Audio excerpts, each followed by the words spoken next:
Welcome to the Redacted Culture Cast. If you are at SHOT Show, I don't know why you're listening to this, because today would be the range day. But if you're not at SHOT Show, today I have for a guest somebody that I was able to meet through competition shooting quite some time ago. But this really isn't a story about me. This is actually just watching what you've done in life has kind of taught me a lot about how gun culture has changed, and like it's been neat to see somebody I know working in your capacity, and it brought the kind of the mysticism of gun culture back to like, this is real life. I can see what people are doing. So would you introduce yourself?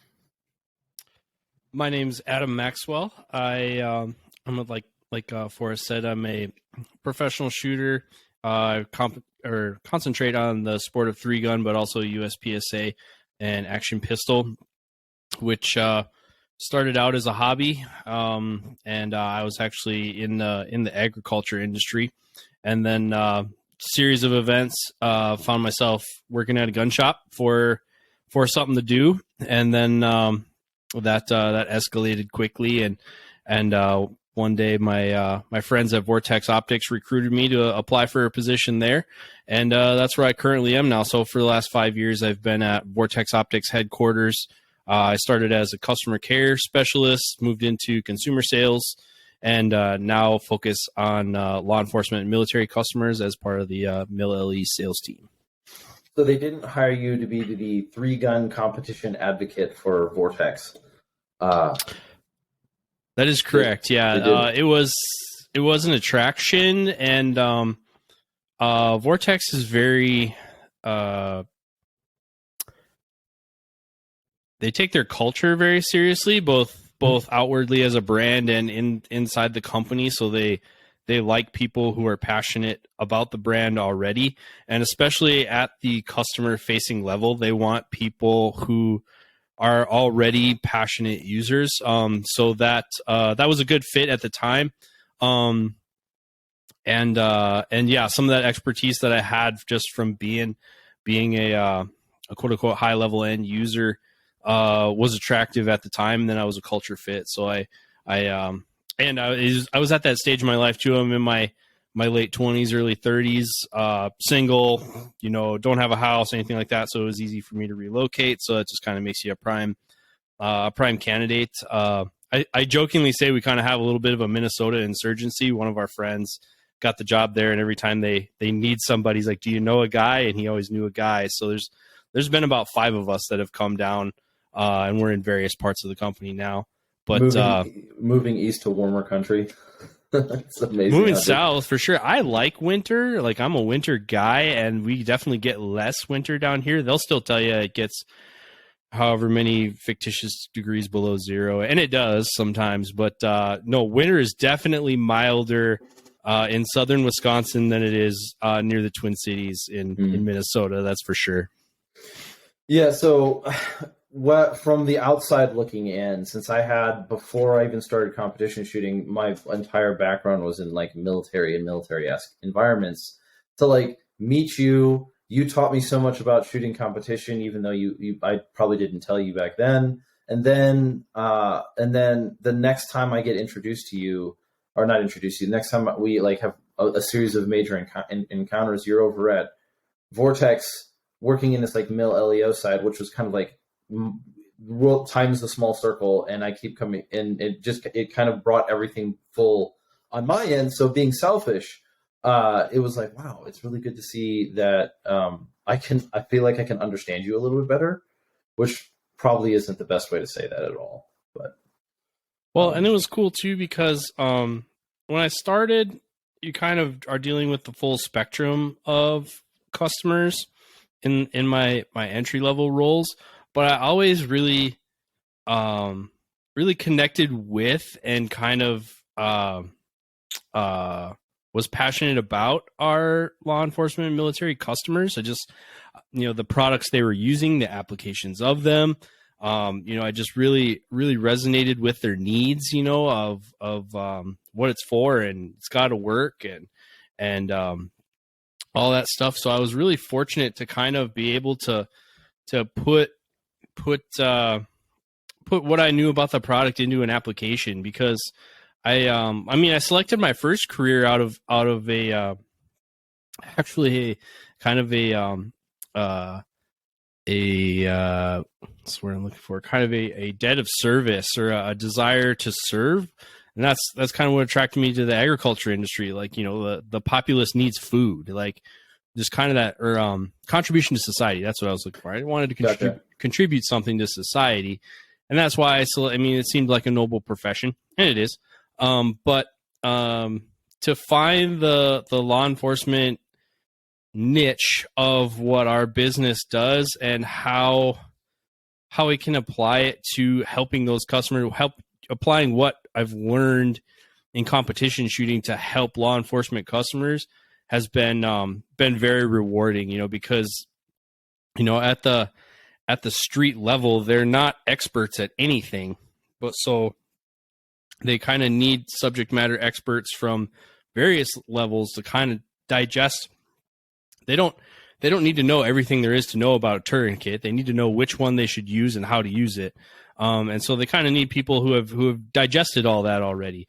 So when it comes to optics, on their various systems, they don't need to know everything. In fact, they need to know a very small percentage of it. But they kind of need somebody to break it down for them and give them the Cliff Notes version of it. And so being able to use kind of what I've learned through the shooting sports in a way that contributes to the group, that gives back to society in the way that they do, has been a very fulfilling role for me, and that's what keeps me passionate about it and keeps me going to work every day. So. Mm-hmm. So a mutual friend of ours, Josh Fralick, was on the show a couple weeks back, and he was talking about, at one point in time, he underwent a transition in his shooting career where he was chasing less widgets and chasing more skill, and he was chasing more performance in certain skill levels, like he wanted to be able to do this better instead of trying to find an object that helped him do that better. And I'm kind of paraphrasing and probably doing it poorly, but I know what you're talking about. It kind of identified a question that I'd have is, since you've been able to see maybe all three, or maybe you'll tell me there's only two categories, what's the difference in how you've seen a military or law enforcement individual approach an optics related question or optics related pursuit from a beginner competition shooter, or someone who's a little bit more on the gear side, or a more advanced competition shooter? Because my experience was, I got out of the military and I had the opportunity to be in a special operations unit. And so when I got out, the ego died the first 2-gun match I shot, because I thought I was going to be good and I wasn't. And I mean, I can't be the only person who's had this experience before, but I didn't comprehend the level of skill and the specificity of skill that was present on a 3-gun match stage, or a 2-gun match stage, or a USPSA stage. And as a testament to, like, I had all these other things I had to be able to do. I had to do radios and communication and battle drills and paired jumping and ropes and tying and flying and bombs and explosives and RPGs and blah, blah, blah. But like, if I could narrow it down to a single skill, how have you seen different people approach the question of optics from the mil-LEO and from a competition shooter side?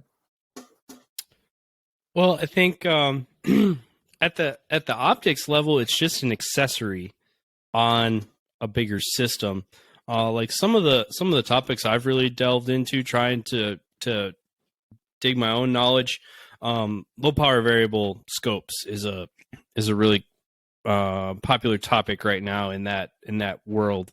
So I tried to dig up a lot of the history on it. Like, where did this actually come from? How did they evolve? You can find all kinds of stuff that's written on the SOPMOD program, the Mark 12, the Mark 18, and all the development of the weapon systems since the 1900s and before. Very little is actually written about the optics. It's just like, oh yeah, and it had this scope. So that information is kind of hard to dig up. I think what the way the mil-LE community kind of approaches our topic is kind of how they approach all kind of weapon related things, in that a lot of them, even if it wasn't their first exposure, a big portion of their exposure has been through an institution. So the institutional inertia of an organization has to essentially bring a dispassionate user up to speed on how to use this thing.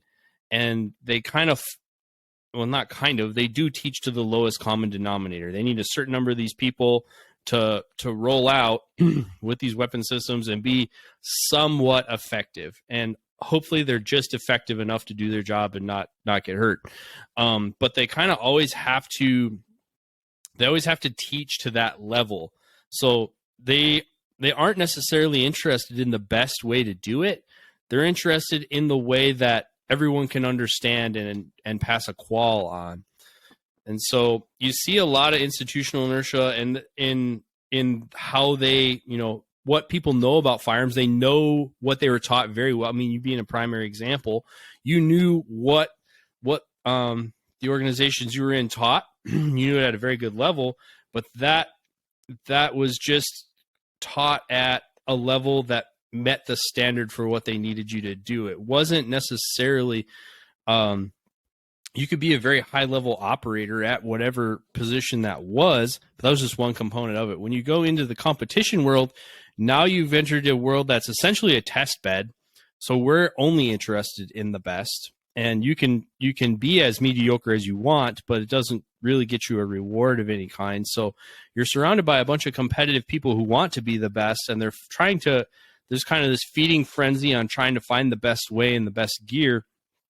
And they arrive at what they know a completely different way. They're not regurgitating what an institution has taught, and the institution is teaching, essentially, regurgitating what has been handed down and handed down and handed down. And an organization is also telling their people that you are the best. You are better. We are number one, and they believe it.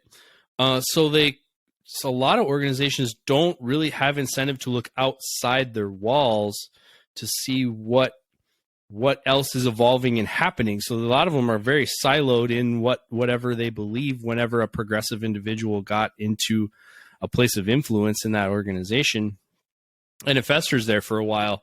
Whereas if something new comes out into the competition world, that shit spreads like wildfire. I mean, there's a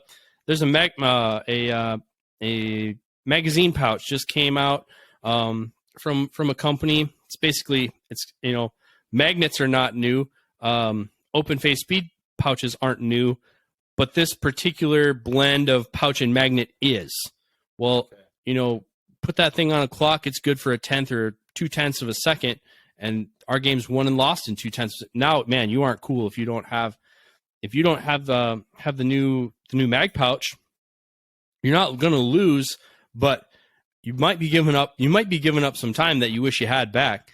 So the competition world is free to evolve a lot faster than the mil-LE segment, and I think that's also somewhat akin to the only consequences in our game are winning and losing on the scores at the end of the match. I mean, the winning and losing in that world is, it's life and death, and it's lawsuits. You're accountable for what you do and don't do, and then the people in charge of you are accountable too. So those people have to somewhat dictate what you're allowed to do because they're responsible for you too. So that whole hierarchy of people aren't necessarily in the job to be shooters, but they need to shoot to do their job. That's sort of the disconnect between the competition world and the professional, we'll call it public service segment. Yeah. Okay. So like to tie kind of two of those things together, I've got kind of over here on the ground, I've got an SR-25 by Knight's Armament, which is very similar to the M110 that I had used a long time ago, and because I was able to become a designated marksman, and then I got to, as a result of that, as a team leader, I used that M110 a little bit, and I think if I remember correctly, the optic that we had on it, and this is the point, was once a Leupold, and the one that I have down here, I've got the Vortex 1 to 10 on. Mm-hmm. I recently moved, so a change of environment is kind of making me reconsider some of my decisions, not all of them. Mm-hmm. But when I look at how, like, let's just say the unit that I was in, like at that point in time, there was a bit of like a cultural, I was embedded with a cultural rivalry between my unit and a certain unit of the SEALs. And whether or not that rivalry was legitimate is not really for this discussion.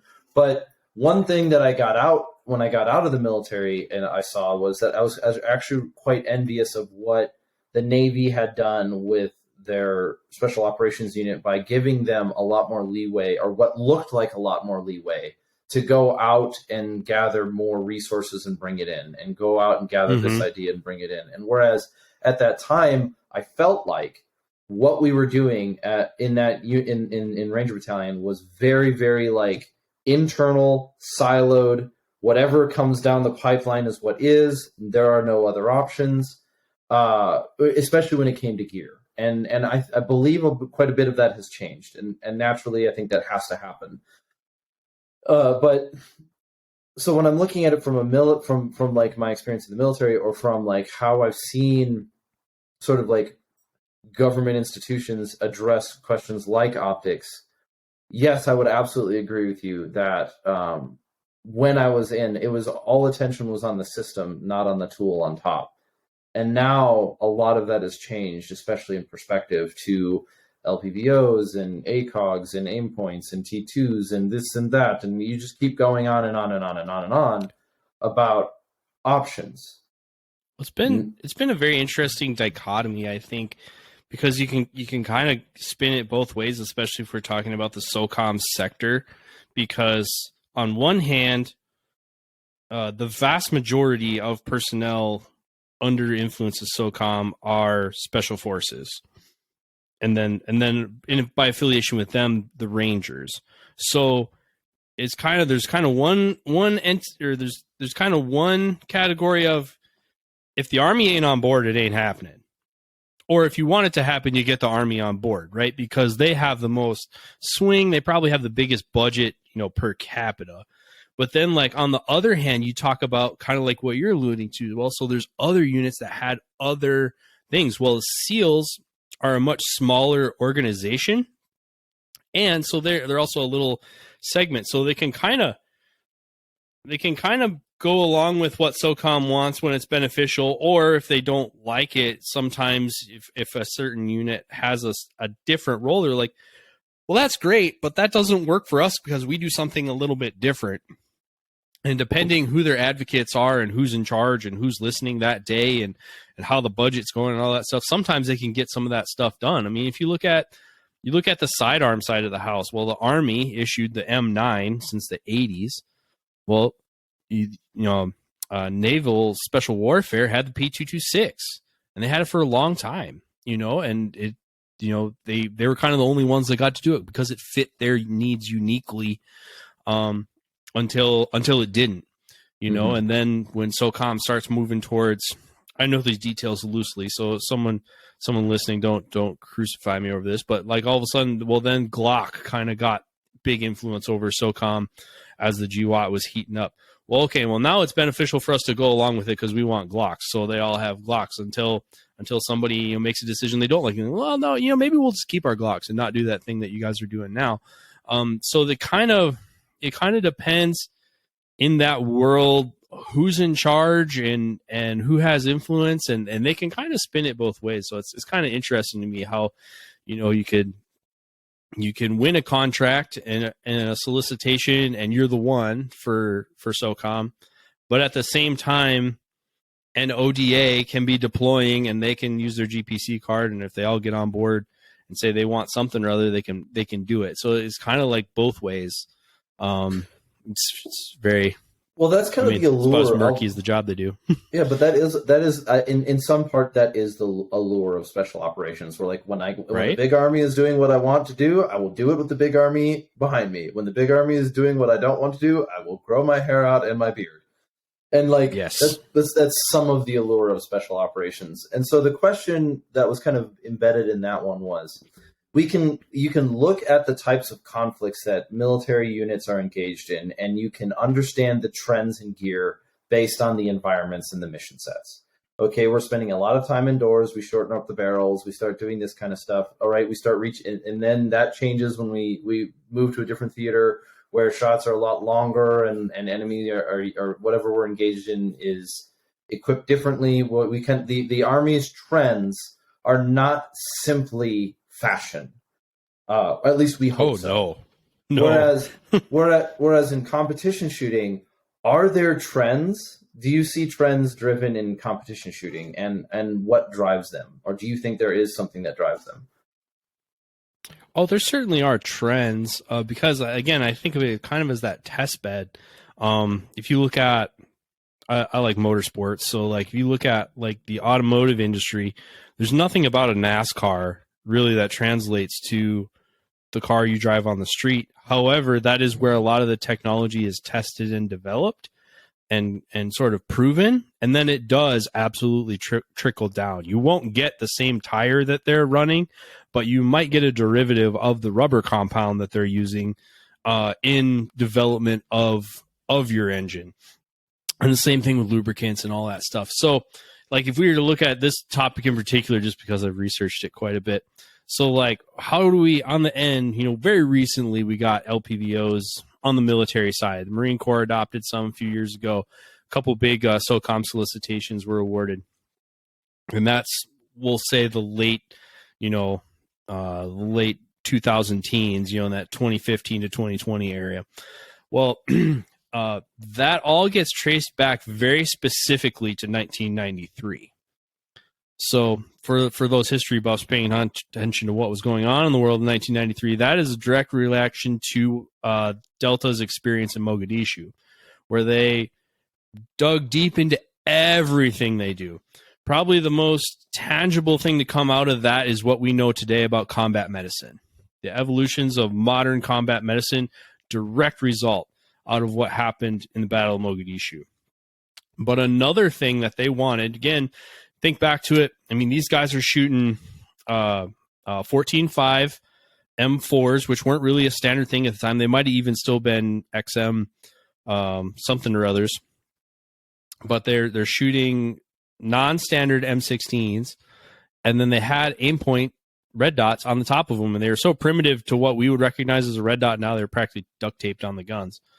But so they had this reflexive shooting capability that they really liked, and then they had an increased need for PID in an urban environment, and that's where they put out the solicitation for some sort of CQB magnified optic. And what came out of that was some combination of essentially there wasn't really anything available at the time outside of dangerous game hunting scopes, and the industry wasn't really convinced that there was a demand there. And so it took a while. The first one to come out was the Schmidt and Bender short dot towards the late 90s and early 2000s. And then also the loopholed CQC. But those were kind of the first iterations that were proposed to Delta as something that would fit this need. And it came out of that urban combat setting. But now we catch back up to where the Army was at. Well, they weren't quite ready for the first iteration of the SOP-MOD program when the M4 Barbie kit was out. So that kit came with what was contemporary for the day, but it had red dots, it had EOTechs, it had the LCAN and the ACOG. Well, so LPVO didn't quite make the cut yet to get in on that program, but that program was decided and it was going to run its course for 10 years. So it didn't really trickle into the military system until guys really found themselves in Afghanistan. They really found themselves getting these intermediate engagements. And then at the time, there's a TV show called Three Gun Nation, making the sport of three gun really popular. And so as these guys are rotating home, and it's really popular in the Southeast, near somewhere these bases are, these guys start interfacing with this sport called three gun.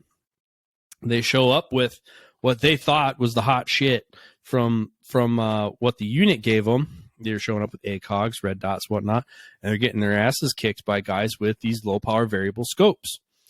and so roundabout. You know, some of them get their own scopes to play, and then if they get some of this leeway to have some influence over kit, you start seeing low power variables starting to end up overseas. They start to be very effective over there, and then that drives the demand of, hey, we want more of what those guys have. What are those things? And then that starts the solicitation. But the gears of change on all this stuff turn super slow. Whereas on the competition side, if a new thing comes out tomorrow, I can add it to cart and I'll have it by the end of the week. Doesn't work that way in the Army. The Army awarded a contract to, EOTech, and that contract is going to stand until that service life that the Army said is run out, and then they will reconsider if they're going to buy more EOTechs or if they're going to consider an alternative. And so that's kind of the difference on how a lot of that stuff evolves. Yeah, the process is quite interesting, especially how so much that we see as standard today came out of 93. Or came out, like, because I have even heard on one of my guns that I've got like the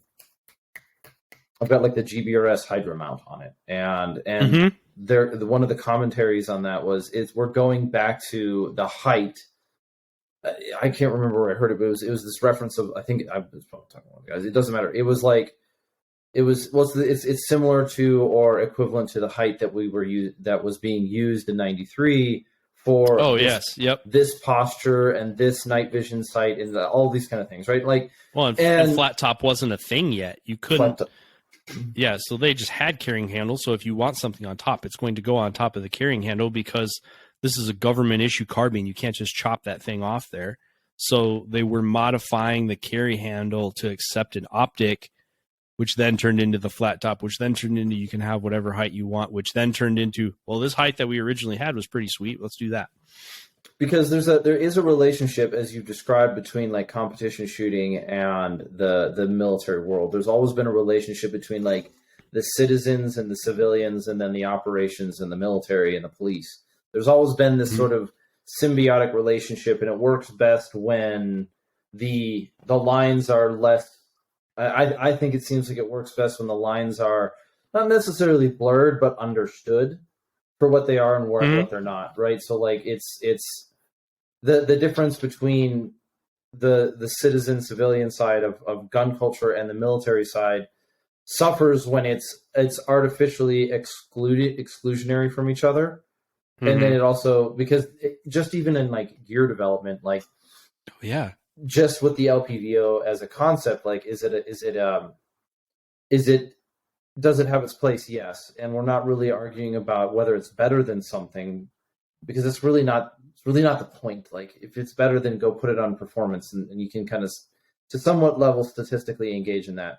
But rather, what I find interesting is, and I find important, is that like the symbiotic relationship between the parties and the individuals, you can see it when it's there, and you can see it when it breaks down. Yep. Because I've definitely been in places where, like, well, the military issued it. I've definitely been in positions where, like, the LCAN was a really good example. My relationship with the LCAN was, well, the first time I had to use it, I didn't really have a choice, and I thought it was okay. And then I grew to hate it, just despise it. And then I never touched it. And then I got to see somebody else using it again recently, and they were using it in a way that was different than what I had been used to. And and in that 7-year gap, I became a better shooter, and I got better at all these things. And so, like, the LCAN for a brand new private Cooper was a bad idea. The LCAN for a much more experienced me was better because I understood what I was trying to use it for, and how military brain was thinking, well, it's the issue, it's good, and then it's issue, it's bad, and then, well, it's such a ridiculous overgeneralization on my own part. Or even like, I remember when I was first getting into, I was first of age to own my own handguns and get into competition shooting. I remember very specifically being on 1911forum.com, and it was just common adage that time, but that having a weapon mounted light was only for professionals, and you shouldn't do it if you're not a SWAT cop, because blah, blah, blah, blah, blah. And they'll shoot at the light and all that stuff. But then, kind of fast forward, Now, I mean, you're not cool if you're not appendix carrying an X300 and you're, on a full size gun. But it kind of came down to, there's kind of this mystique around, well, everyone understands shooting. Well, a lot of people think they understand shooting and they understand the dark. And so shooting in the dark should be like this, but like, it's kind of one of those things where when you shoot in the dark, you realize like, oh, wow, you would think this wouldn't be that different, but it actually is. And, the commonplace adage, unless you've done it before, it's terrible unless you don't have the light mounted on the gun, And so it's kind of this discovery of putting it in the category of, well, that must be advanced and I'm not advanced, so that's not for me. But when people kind of explore some of this stuff for themselves, it's like, well, at the end of the day, if it makes sense for them, like shooting is shooting at the end of the day. So if you're shooting in the dark, you should probably do what people who shoot in the dark do. It's kind of, but it's interesting how all that evolves. I just remember very specifically, man, having a light rail on your 1911 and putting a flashlight on it, man, that was not for amateurs. Whereas now, like, I mean, it's commonplace. It's like they have it mounted on there before you even leave the store. Are you even pro if you don't have a stock Glock Gen 3? Yeah, right. Exactly. It's a joke, but yeah, no, we've definitely seen the internet's impact on gun culture for better and for worse. And I will argue that it is definitely for the better, because if it was for the worse and for the worse only, it wouldn't exist. Oh yeah. But there are times where you're like, wow, that's a ridiculous argument. Why would anybody make that? And fine, people say, I was at one point in time, the 45 is better than the 9mm because of knockdown power guy. Like, I was that person for a hot minute, and thankfully I survived long enough to get out of it. And that's, I guess that's a little bit of like, I think that some of the not maturity, that would be a little bit too much of a callback, a little bit of the, okay, it happens. Like, we go through the phases and we see things that are a little maybe cringy or whatever, but it's like, I don't need to like burn your Facebook page down because I saw you put a light on a rail on a gun. It's just like, okay. Yeah. Well, like, what's interesting about that is, like, so, coming from that era, there was kind of like this, well, yeah, some calibers hit harder than others, and, more power is probably the better because you're already with a reduced power weapon system. But like, and then the game of, for those not familiar, the pistol version of action shooting is called USPSA. That's the organization in the US. And USPSA built into their game essentially a point system that would encourage the use of those higher, or it was trying to normalize the people who are shooting the harder hitting calibers dealing with more recoil versus people who had less recoil. And they're trying to normalize this with power factor, and without getting too deep into the weeds, essentially people who shoot higher caliber guns get more points. And which created a culture in that game of you want to shoot major power factor. Currently today, probably the only place that 40 at Smith & Wesson is still alive and well is in USPSA.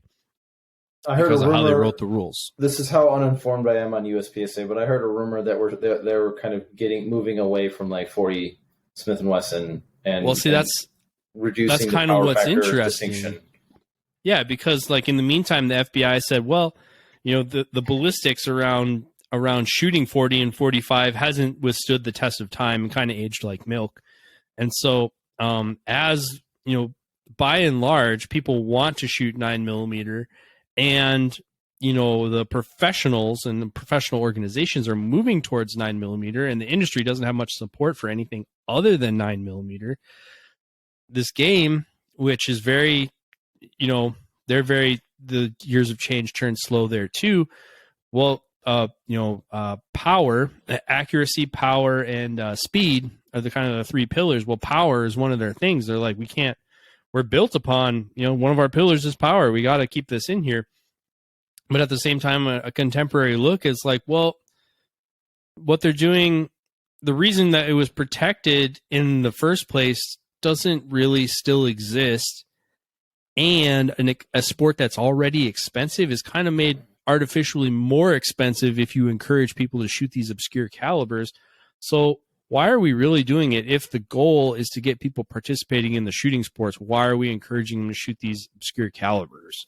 So you're saying like the concept of power, as in like they wanted to preserve. I get this idea that there was a desire to like maximally apply or make the sport maximally applicable. Like you could shoot multiple different calibers, so long as it fit into this set of statistics, it would be scored major power factor, and in this set of statistics, it'd be minor power factor, and those are the people who are shooting those are competing against each other, all in the same pool of competitors, but they're scored slightly differently as far as like penalties and points, so that the people who are using the larger calibers are not penalized for using the larger calibers. But the result meant, when I saw and where I was competing, that the best thing, that everything was everyone, it seemed like what was being chased was the most consistent, just above major power factor 40 caliber load you could possibly produce, that never strayed under, so that you never had to worry about getting disqualified. But you're still tuning your gun for one performance level, which kind of creates this artificial like difference. That's kind of how I felt like it's like I understood it in concept, the difference between major power factor and minor power factor. And at that time, it was like, well, I'm going to compete, so I'm just going to play by the rules that are here. And then, but even when you look at it, it goes, it's not really how we shoot anymore. We don't really distinguish as much. So the idea was that in theory, they wanted the both to be equal. So they wanted essentially a guy shooting a 45 to be heads up with a guy shooting 9mm. They didn't want people to shoot weenie 9mm when, you know, the guy needed a 45 at his job.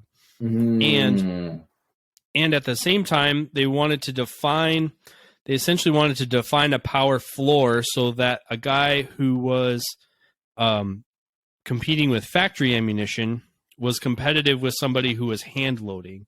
So essentially they were setting a standard that people who were hand loading had to meet, so that it was roughly equivalent to what you could buy on the over the counter.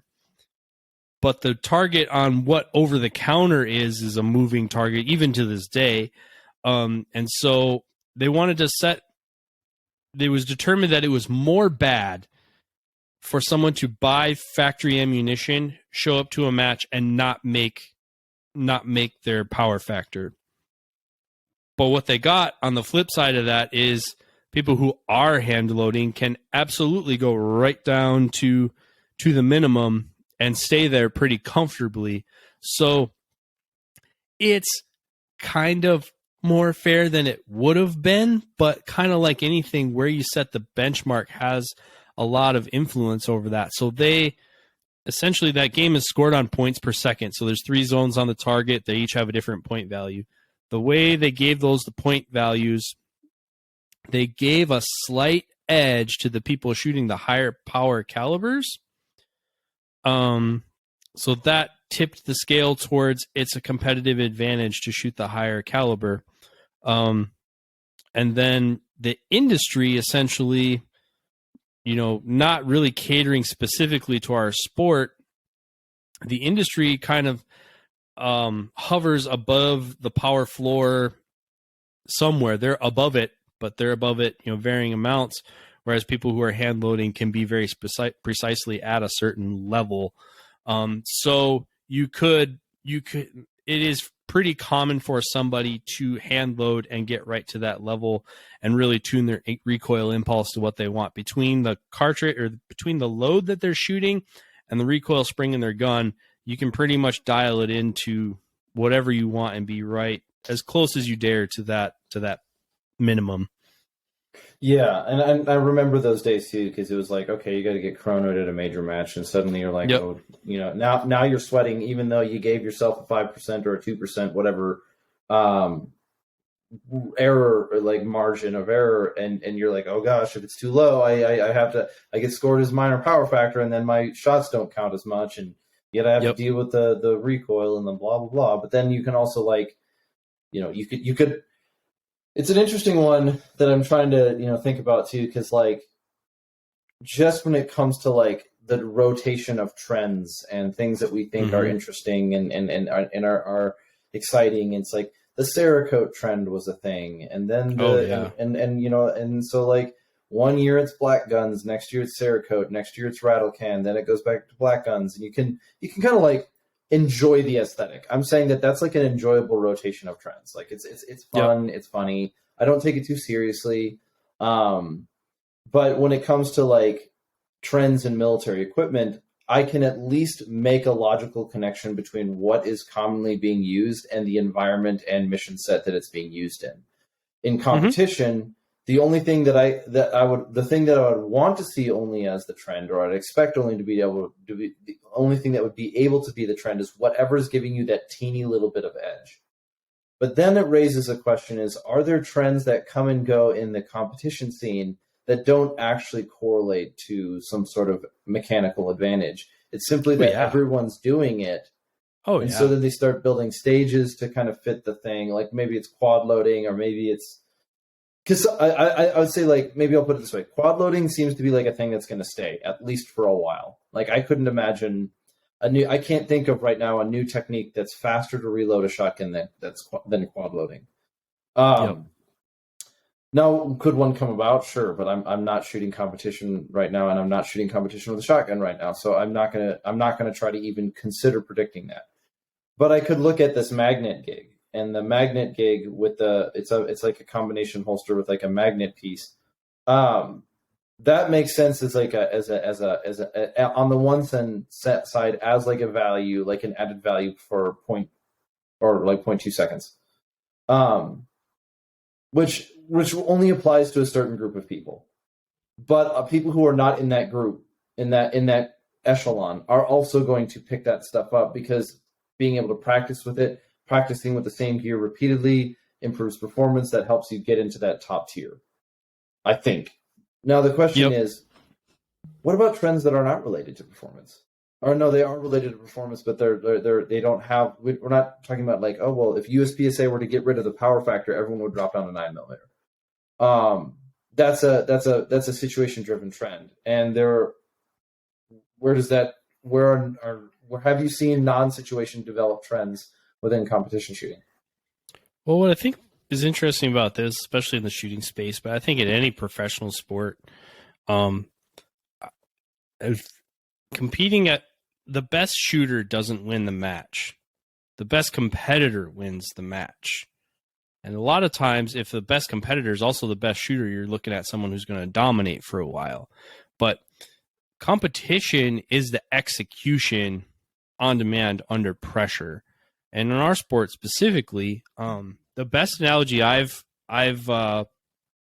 heard on it, our score is essentially our sport. Basically, whoever does the best wins. They are 100% of the points on a given stage or a given match, and then you finish as a percentage of them. How well did you do against their standard, essentially? And so that goes down into percentiles.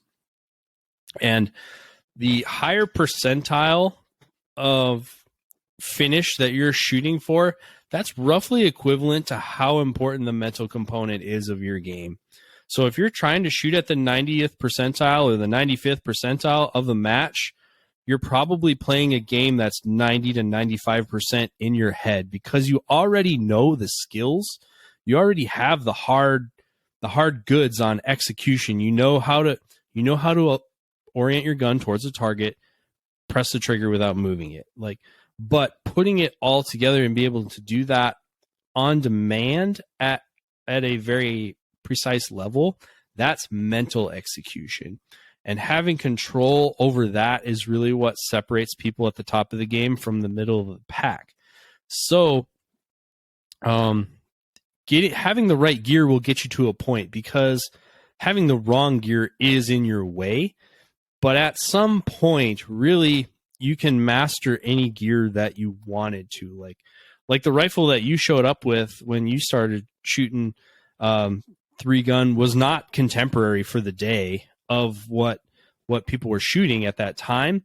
But at the same time, if you had the rage to master, if that was the one you wanted to master and spend time with, there's no reason you couldn't be competitive with that gun. There was nothing about it that was holding you back. But you get to a point where it's just the passion of mastery is what pushes you that last little bit that really makes the difference. So I don't think there's a gear selection that will really qualify you or disqualify you from winning.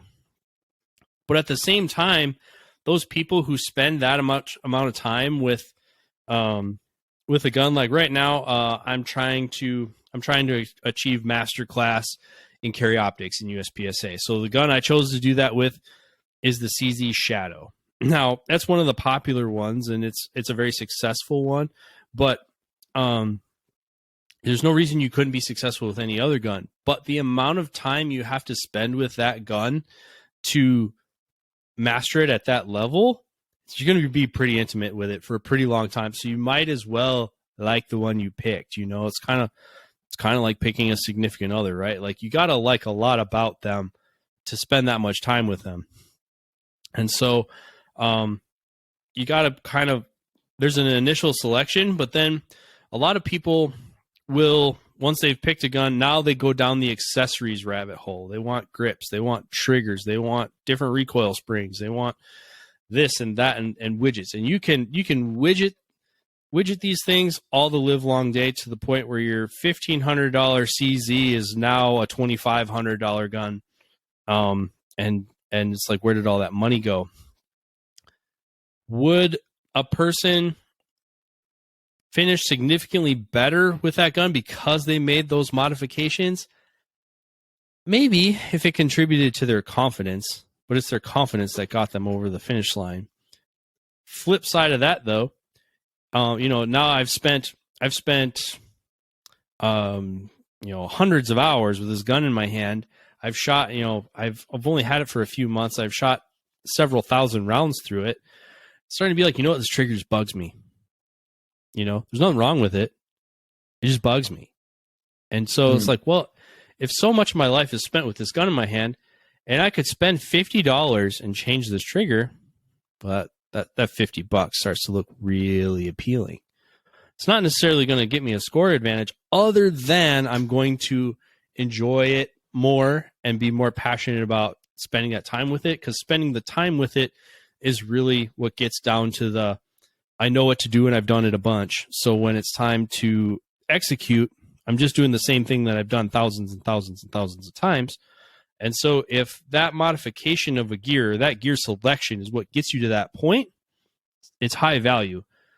If that gear select, but if you weren't going to do that in the first place, it's a negated sort of advantage. So when I look at people in the professional world, it's like they kind of need gear to a certain point, for sure. Or if different gear is going to inspire them to chase a higher level of mastery, then it's absolutely worth it. But like at some point, it's not like they're making the wrong choice, and that if you select gun B instead of gun A, that you are decreasing your survivability by 15%. Like that, I don't think that's a thing, as long as they're both quality products. Mm-hmm. Yeah, there's certainly there's certainly like 3 categories, as maybe I'm wrong on this one, but there seems to be 3 categories: those that are outside acceptable performance range, those that are inside acceptable performance range, and those that are currently in the trend.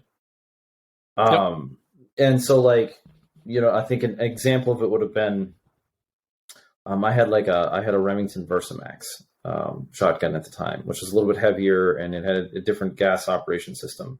And I could have very well practiced enough to become very, very, very proficient with that gun.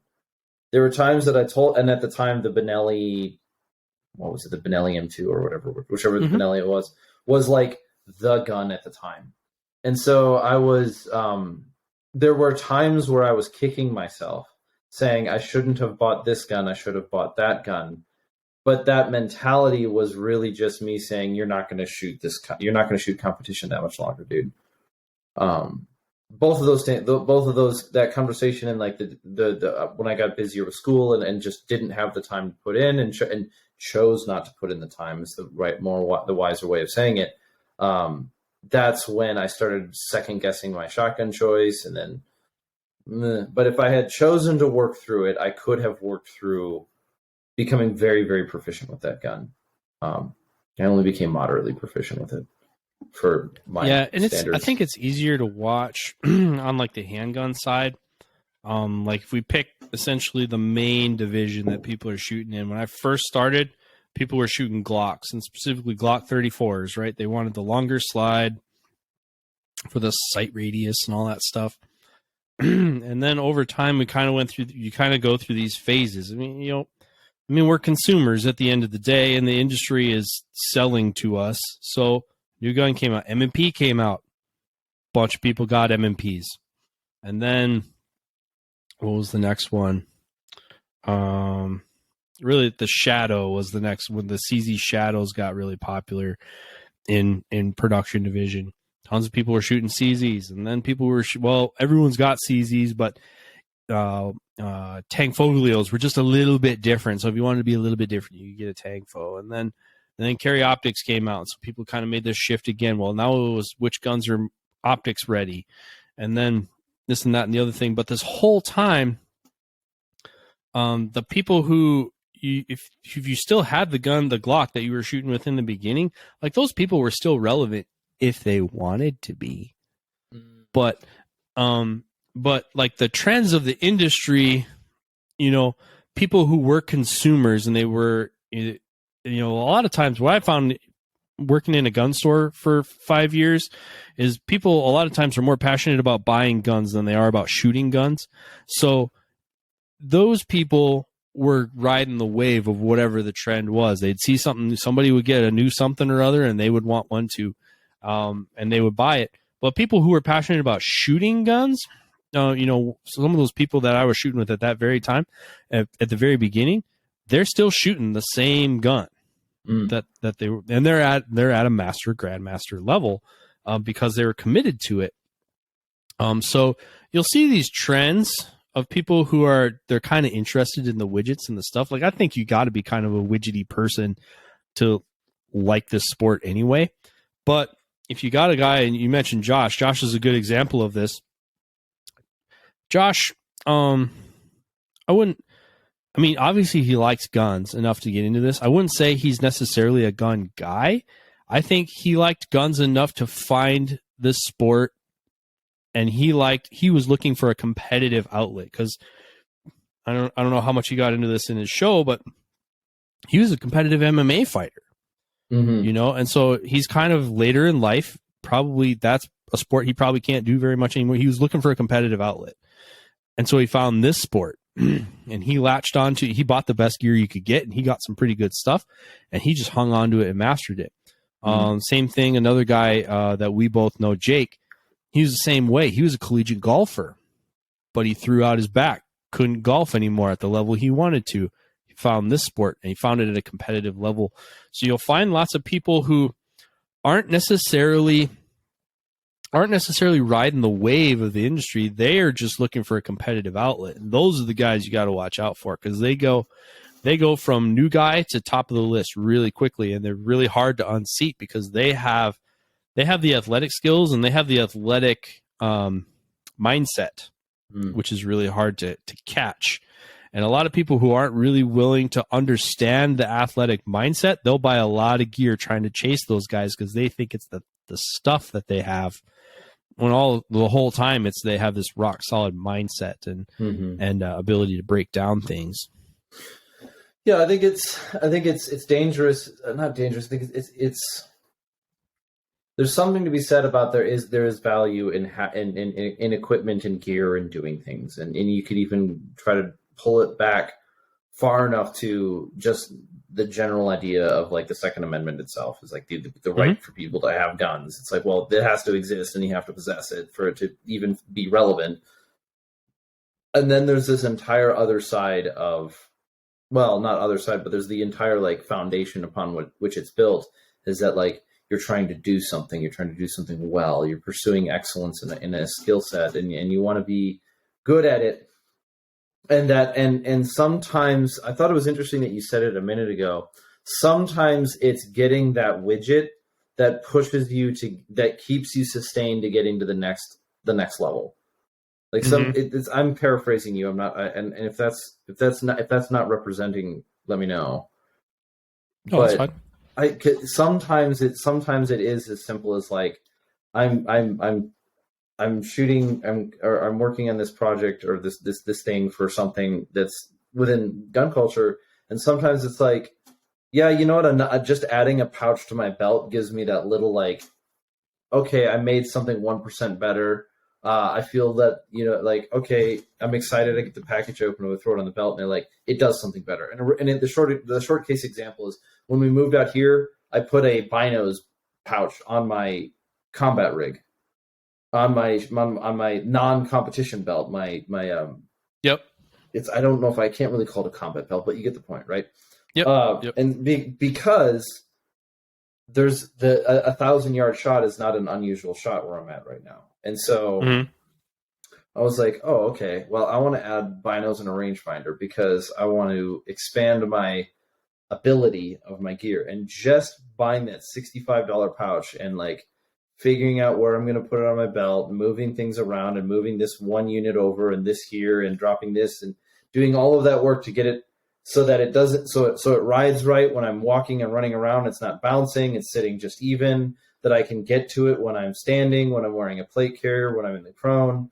That whole process is like, that sustained me to going out and doing another thing or getting to another course. And sometimes it's easy to kind of fall into this mindset of, well, that everything is widget chasing, or it's pure performance focus. And the best guys that I've seen that have respected the most are neither a widget chaser nor like, and what's the word that there's a word in philosophy that goes with asceticism, rejection of things, they're not like ascetics where they're, there's no such thing as the guys like, I'm still shooting my Palmetto State Armory from 2015. That's still the best gun. No, that guy's not real.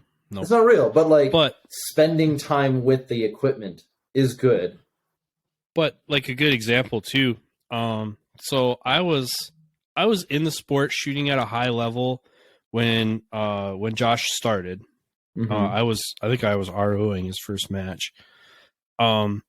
Josh came in, I think he shot TAC one time, and then he went to Open. Open's the division with box-fed shotguns and pretty much unlimited rules, all that other stuff. And Josh has been an Open shooter since then, for as long as I've known him. And he's kind of stuck with that. He's made some gear changes, very few, but for the most part, he picked a game and stuck to it. Meanwhile, I've been doing the same thing. However, I'm still enough of a gun guy, so to speak, that I get kind of gun ADD. So I'll switch divisions. So during that time where Josh has just been shooting Open, I've shot TAC, Open, Limited, modified, carry optics, single stack.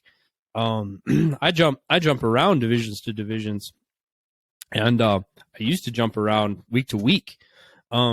And just being, this is the gun I wanted to shoot today. As I became more successful, more mature in my career, I kind of picked phases. I was like, I'm shooting Limited this year. I'm shooting Open this year. Or by the time I get to the end of what we'd call the major season, really all that's available during the winter here in the indoors is pistol. So I kind of switched gears into pistol for the winter, and sometimes I'll switch gears into a completely different gun. It's a 1911, or this year I'm doing carry optics, so a double single action gun with a dot on top of it, and it's like, all right, I'm going to stick and stay on this for a while. But by the time spring starts to come around, I am sick of that gun. I want to do something else. And so, like, could I have achieved my goal, my current goal of reaching master class in USPSA? I've been chasing it for 3 years now. Would I have had it if I would have stuck on the same Limited gun that I started with, and that was all I did? Yes, 100%.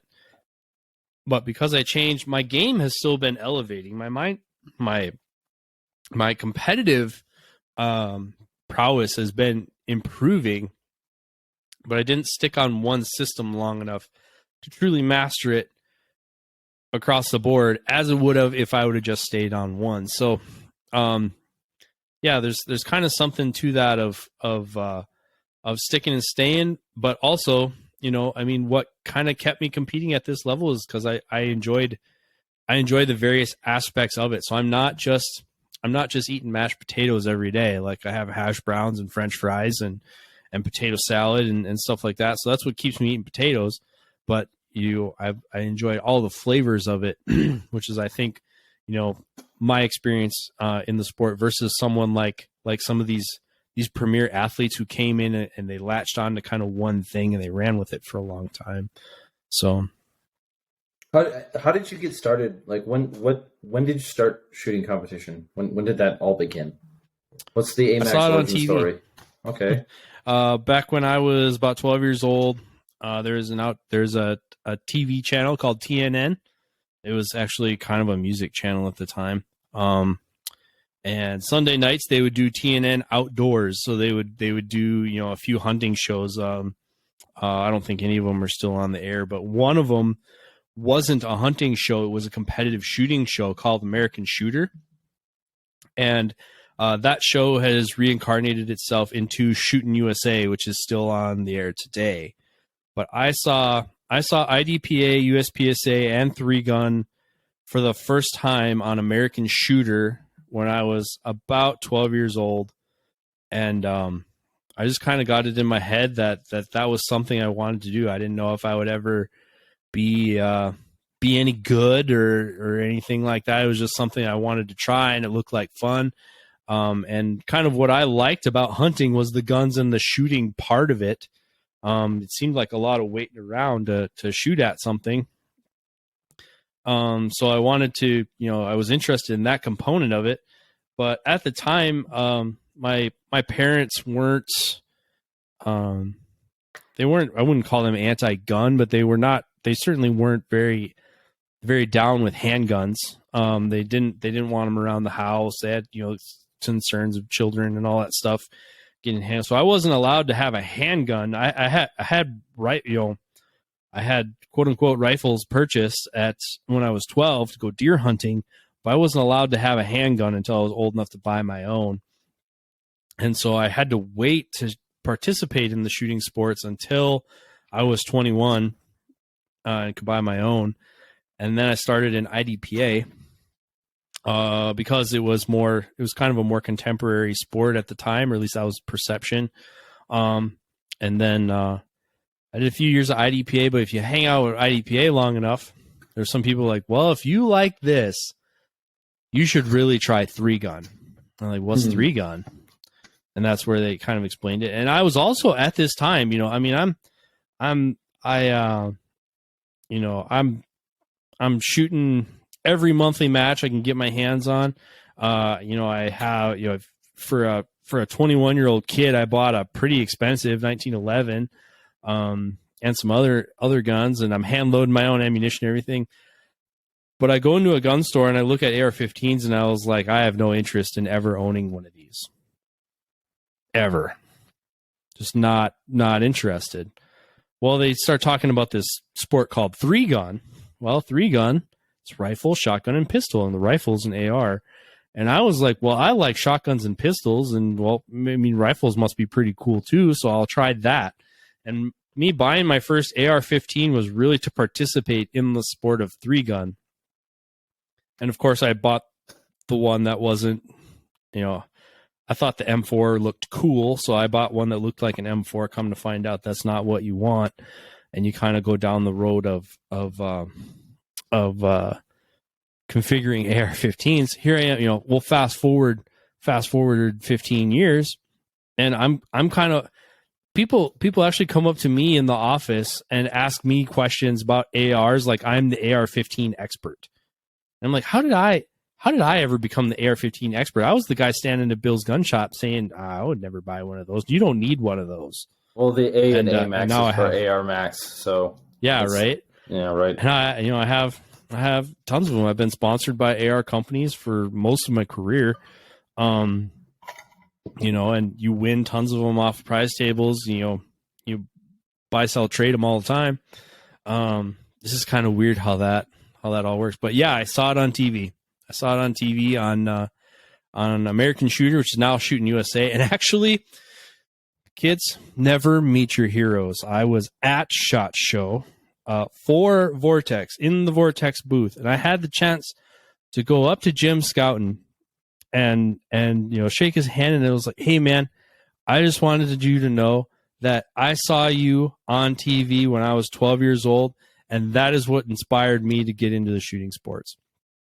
And he kind of like, oh, you're killing me, man. Like, kind of like, oh no, don't tell me how old I am. And I was like, no, you don't understand. Like, I based my whole life off of you. he was like, oh Jesus, but yeah, that's what it was. Jim Scouten, American Shooter, covering the USPSA Nationals. That's what got me into it. And then also, when I was in college, so around about this time, and when my friends were telling me about Three Gun, the show Three Gun Nation was out, and it was set to be primetime NBC Sports. So round about the time that I was starting Three Gun was around about the time that Three Gun Nation was really big, and that made Three Gun, that was on the crescendo of the biggest that sport has been to date. So I kind of rode those two things up because I saw them on TV. Yeah, so the media, like whatever we consider media, has a driving effect for not only what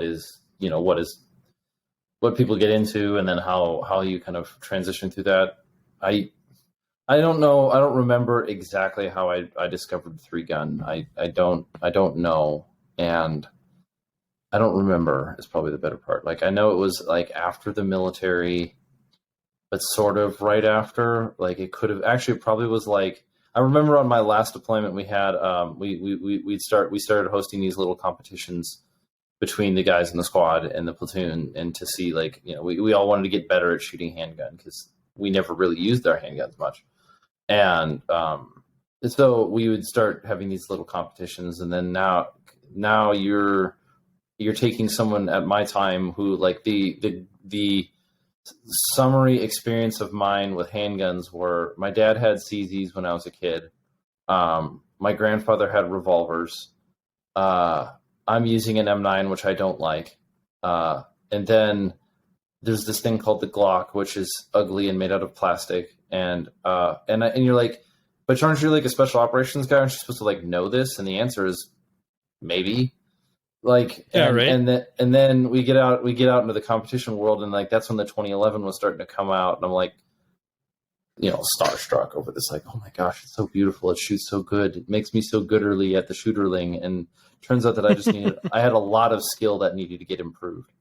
And it did. Like, a good solid year of hard work has paid off. Like, they say that shooting is a diminishing skill, and it is. But I can say that, like, the amount of work that I put in from 2014 to 2016 has mostly stayed with me. As in, like, I don't think I'll ever go back to a time before that skill level. I might not be as proficient or as consistent in all these things, but you descend in plateaus. Like, I'm never going to not remember how to draw a handgun. I'm just going to get clumsier and clumsier at it. I'm never going to not remember how to, reload a handgun, but I'm going to get worse at it and worse at it. And so I'm just not going to be in like a super polished condition. I think I forget who said it, but it was something along the lines of, like, a good friend of mine, Ruben, who I started shooting with about the same time. I really don't know what Ruben does for a practice schedule, but I always had a pretty healthy suspicion that it was less than I was doing. But somehow he was always, we would finish within 1% of each other, pretty much any match we go to, and almost to this day. But I was like, but Ruben's made some pretty different life choices than me. I mean, he's been married a lot longer than me. He's got 4 kids. He's got 2 dogs and all this stuff. But somehow he could still show up to a match and swing the bat at my level. And I was just baffled by this. And somebody said one time that yeah, I mean, it's a perishable skill, but at the same time, it probably degrades inversely to the amount of effort you put in to acquire it. So, like, if you've worked really hard to build shooting skills, but then you put them on the shelf for a while, yeah, they're going to degrade, but like, if you put a lot of work into it, you're not just going to forget. You know, it's going to degrade, but it's going to degrade a lot more slowly, because I mean, you're getting into essentially the I don't know if it's technically psychology, but I mean, you know, your neurochemistry, maybe your subconscious mind knows how to do things, and that's essentially what you did by giving it all the repetitions of you know, what we call muscle memory. But really, what you did is you burned a bunch of repetitions and neural pathways to create a proficiency at something, and that's still there until it gets replaced with something else. And you know, the longer it lingers without being refreshed, the more likely it is it's replaced by a more relevant skill. Yeah, so, and certainly the other side of that is like the top percentage of competition is a very, very narrow margin.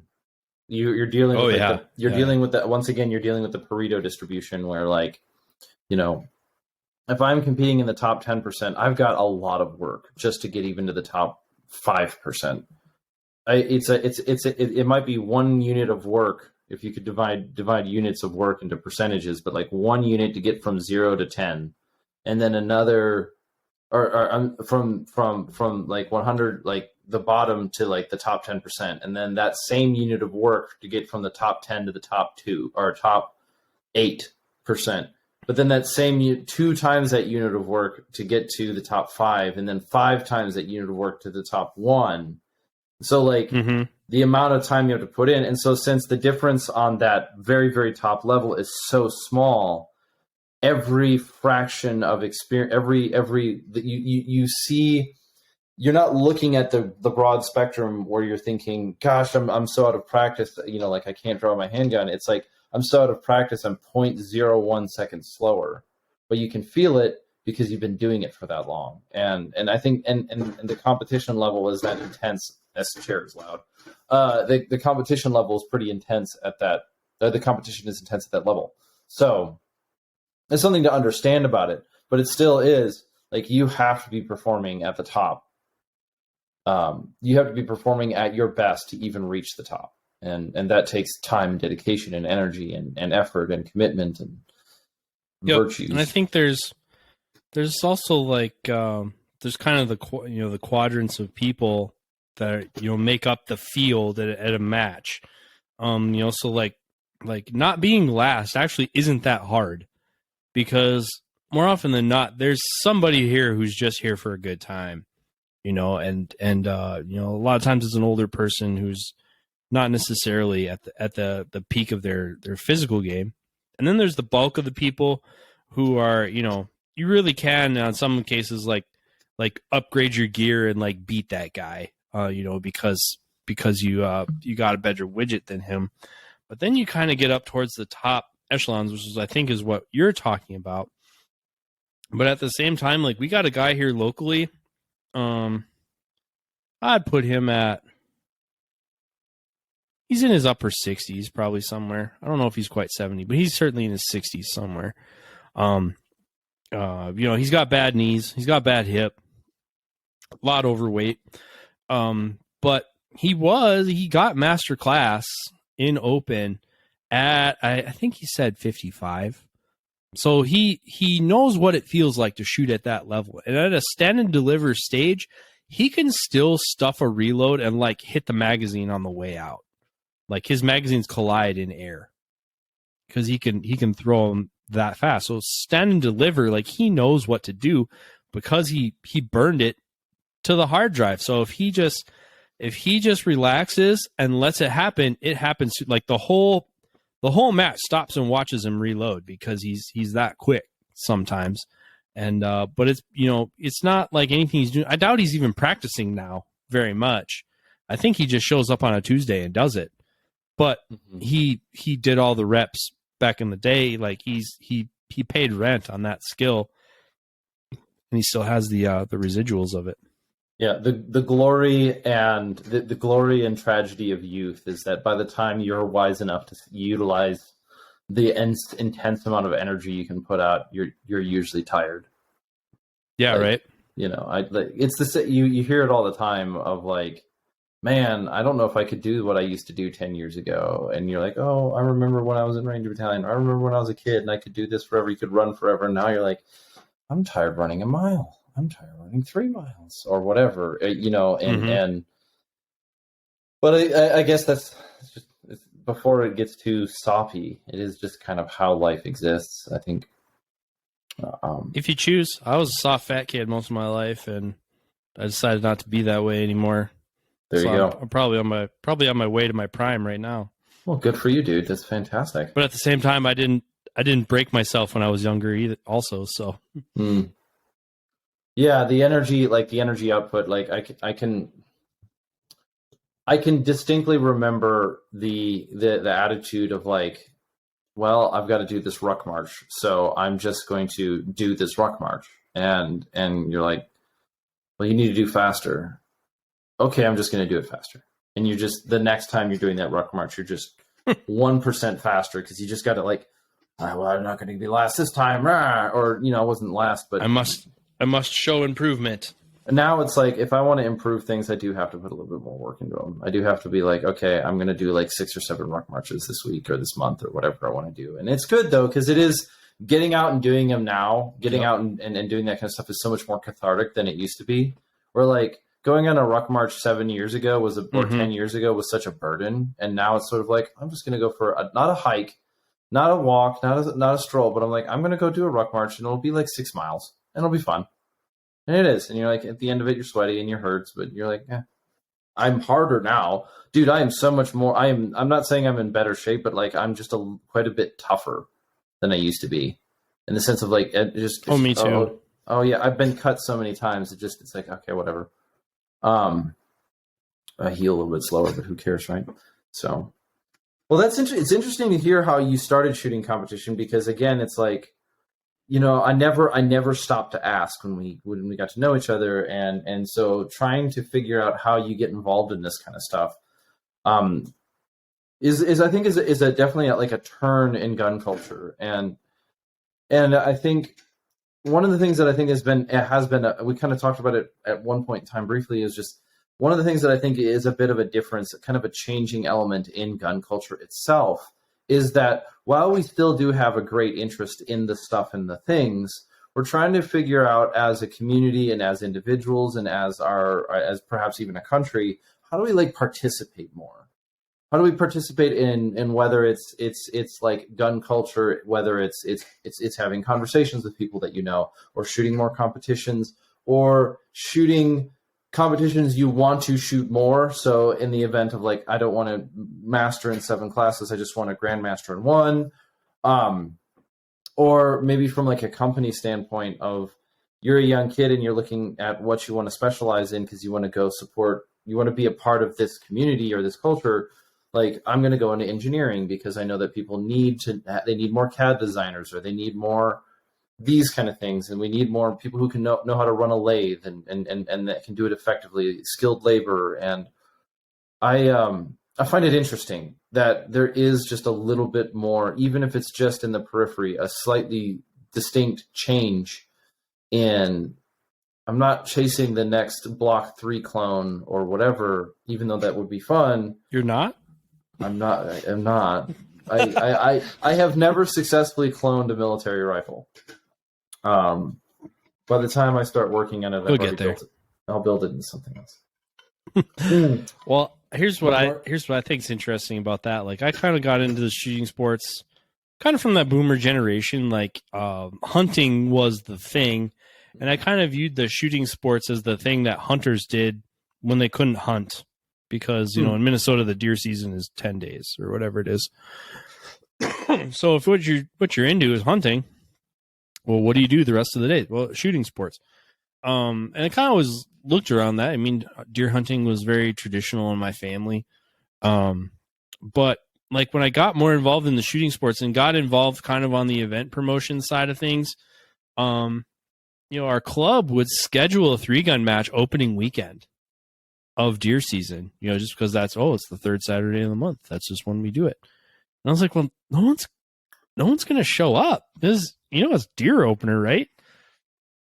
And, whatever. But for whatever reason, I didn't go deer hunting that year, and I showed up to the 3-gun match, and lo and behold, it was all the same people. Like, none of those people were out deer hunting, or maybe very few, maybe 10% shrink, like there's a few notables, but other than that, like, we weren't really missing a whole lot of people. And so I was like, well, maybe, kind of like when in the political narrative, like when they start pandering to hunters, like they aren't talking to us. Like, I mean, I still buy a deer license, if I can, if it works out for me. I don't consider myself a deer hunter anymore. However, I shoot thousands and thousands and thousands more rounds than any of those people will in their lifetime in 1 year. And so I think, if you think, if the hypothetical you thinks that we're all just a bunch of outdoorsy hunting people, they're not really in touch with who's coming out to these events. I think now who's coming out to these events is, we definitely had a generation of people who saw the GWAT on TV and wanted to interact with that equipment and kind of live action role play, if you will. And then I think now even more so, it's people who want to do, or maybe even, kids who have grown up into adults with disposable income. They want to do what they did on video games for real. I mean, yes, very, very popular firearms are ones that have been portrayed in video games. Well, they want to do it live action. We were just a few weeks ago, we were talking about an event for next year and, a new promoter, and what do you think of this and what do you think of that? And for a time in our sport, it was kind of, match directors were kind of sadistic, and like, they were doing it right if everyone groaned a little bit when they came up to a stage. But now, it's my opinion, I was telling these folks, I was like, nobody signed up for your beatdown. Like, nobody paid $300, traveled across the country, shot 600 rounds of ammunition through their guns that also cost several $1,000s, was out here on this range, stood out here in the sun, got rained on and all this stuff. Nobody did that because they wanted your beatdown. Okay? There's plenty of other places they could have gone to that. They wanted this structured environment where they could do this live action thing that otherwise only exists in virtual reality. Because there's only so many places, like, you can't just, if you want to do 3-gun, you kind of have to compete in 3-gun, because you can't just go to your public range and shoot 3-gun on the given week. You have to participate in the sport to get it. Same thing, like I participate a little bit in off-road racing for motorcycles. Like, you can't just go do that very often. You kind of have to go and participate in the event if you want to ride these places. And it's the same thing with shooting. You kind of have to participate in the event if you want access to the range and, to have the facade set up and the targetry set up and the safety officers in place. You kind of have to participate in this thing if you want to do this. So if you want to do this, that's what you have to do. And people have seen it portrayed in movies, seen it portrayed in video games, and they want to do it for real. This is a way that you can do it for real where the targets don't necessarily shoot back. This is, you can run around and shoot real guns. And I think that's really what people are connecting with now, is this kind of live action role play thing.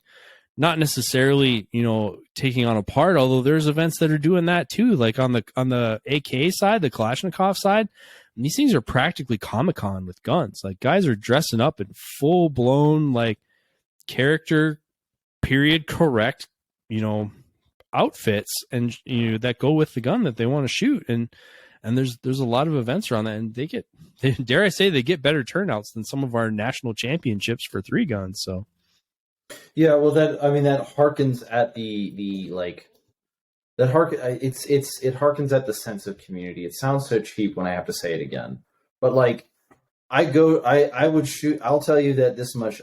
Just as much as I enjoyed shooting the sport, I enjoyed the people. Which actually, I think you can make the argument that I enjoyed the people more because I'm still talking to you, but I'm not shooting 3-gun right now. And so, like that, I think is definitely the goal. It's the same thing that you see with. It's similar to what you see with people talking about military. It's like they're not so much about the pomp and circumstance and uniform. They're definitely about the camaraderie, though. And so, like and I'll say, like I enjoyed shooting. I think about one of the things that we see about shooting competitions, though, is it's something that you can set your mind and time to, that you'll have interaction with other people, and it's good. Like that's good. It doesn't need further justification. You don't need to explain to me why USPSA is practical for home defense scenarios to tell me that it's good. You can tell. I can tell you that like it's a whole bunch of people getting together and shooting and spending time with each other. And why is that good? Because that's good. It's good when people build a community. It doesn't need to be argued for. It doesn't need to be justified. That's what good is. Or that is an example of what good is. And like, because then they have input and they have participation. And then it's not like Sunday school at the church where they're like, we're going to artificially make you and Timmy friends. It's like, yeah, maybe I need to get out of the house a little bit more. Maybe I need to go spend time with some people. Well, yeah, I mean, I can outside of my immediate family, I can trace every positive thing in my life right now to participation in the action shooting sports. Best friends, relationships, jobs, opportunities, personal growth, professional, all of it I can trace back directly to participation in the action shooting sports. And then even more, like I was running an event last summer, and USPSA came by and they were kind of auditing it, and in the middle of this event, I'm running a 2-day championship, and they said essentially if we really like what you guys have going on up here in Minnesota for a 3-gun community, and if you want to run multi-gun nationals next year, it's yours to run. And they said, if you don't want to run it, there won't be one. And if you don't do it next year, if there isn't one next year, there probably won't ever be one again.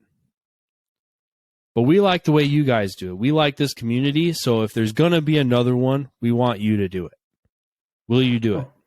And then I go back to, now they're asking me, but in my mind, we are a community. So I go back and talk to some of the key people. And I was like, hey, man, they want us to do this, but I'm not doing it without you. Like, I'm not doing this by myself. And they're like, are you on board? Yes, we're on board. Yes, we're on board. Yes, we're on board. I was like, okay, yes, we'll do it. But that's how, I mean, what we have, especially what you got to experience in the Minnesota 3-gun community is very special. It's kind of unique in how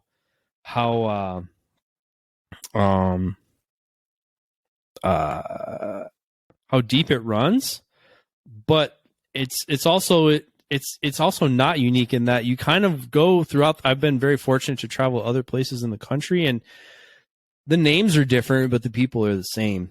And that very deep sense of community is what people really latch onto, and that's what keeps people into the sport for decades, really. There's plenty of things you could do with your disposable income, but there's definitely a group of us that like to do this, and we all do it together. Whether you knew it or not, it took place at a formative time in my life. It's like in getting out of the military, and then the first community that I got involved in was the Minnesota competition community, and like it was a home away from home in a sense. Like if more time had passed between those two things taking place, I don't know how well I would have congealed, better or worse, but it was very much so like it was me transitioning out of one world into another world. And while maybe from your perspective, I was a new guy on the field, like for me, it was like, this is a new home. this is somewhere I can be a part of, and that was. I look back at that time very fondly, and I don't feel like it's over. I just have watched myself kind of. Well, I don't live in Minnesota anymore, and we still talk. And then now we're having this conversation. Well, let's see, it's 2023, so like 8 years later, 7 years later. Yeah, so. And like I said, I mean, I'm very much in awe, kind of what it's done for me, and I'm very humbled when other people say or share what it's done for them. Like that particular event that I'm alluding to, I put it on as a memorial for somebody, and the reason that it started was one thing, but it's kind of the event itself has grown to have a life of its own, and it's so important to so many people now that I don't know that I could stop even if I tried, because now it's not just a debt that I had to my friend. Now there's a whole community of people that have connected onto this thing, and it's touched so many people in so many ways that how could you help but to keep going? So yeah, it's paid its dues. I think there's not the right word. There's a better way of saying it, but it was unexpected, welcomed, and in retrospect, fondly remembered as like that was a really good time at life, where it was not just fun like your party phase in college. It's like it was really. I have much to be thankful for that I was able to kind of ingrain myself or be a part of this, people doing this thing when. I could have very well been facing kind of that unluring feeling that so many veterans encounter at that time. Mm-hmm. So it was really, I was very thankful and surprised. I thought that I was moving back from Georgia to Minnesota. There'd be nobody like me, and I'd just be alone with my AR-15, and no one would know what the hell's going on. And it was very like pretentious 2013 Forrest thinking, oh yeah, I'm going to go back to Minnesota in the forgotten forbidden North, and then sure enough, the very next year I'm completely corrected by there's this like vibrant Minnesota competition scene going on, and I got to be a part of that for a while. I didn't take home any trophy. Well, I took home one trophy, but I didn't take home many trophies. But I did. Maybe it's. To quote Grand Thumb, maybe the true 50 cal is the friends we made along the way.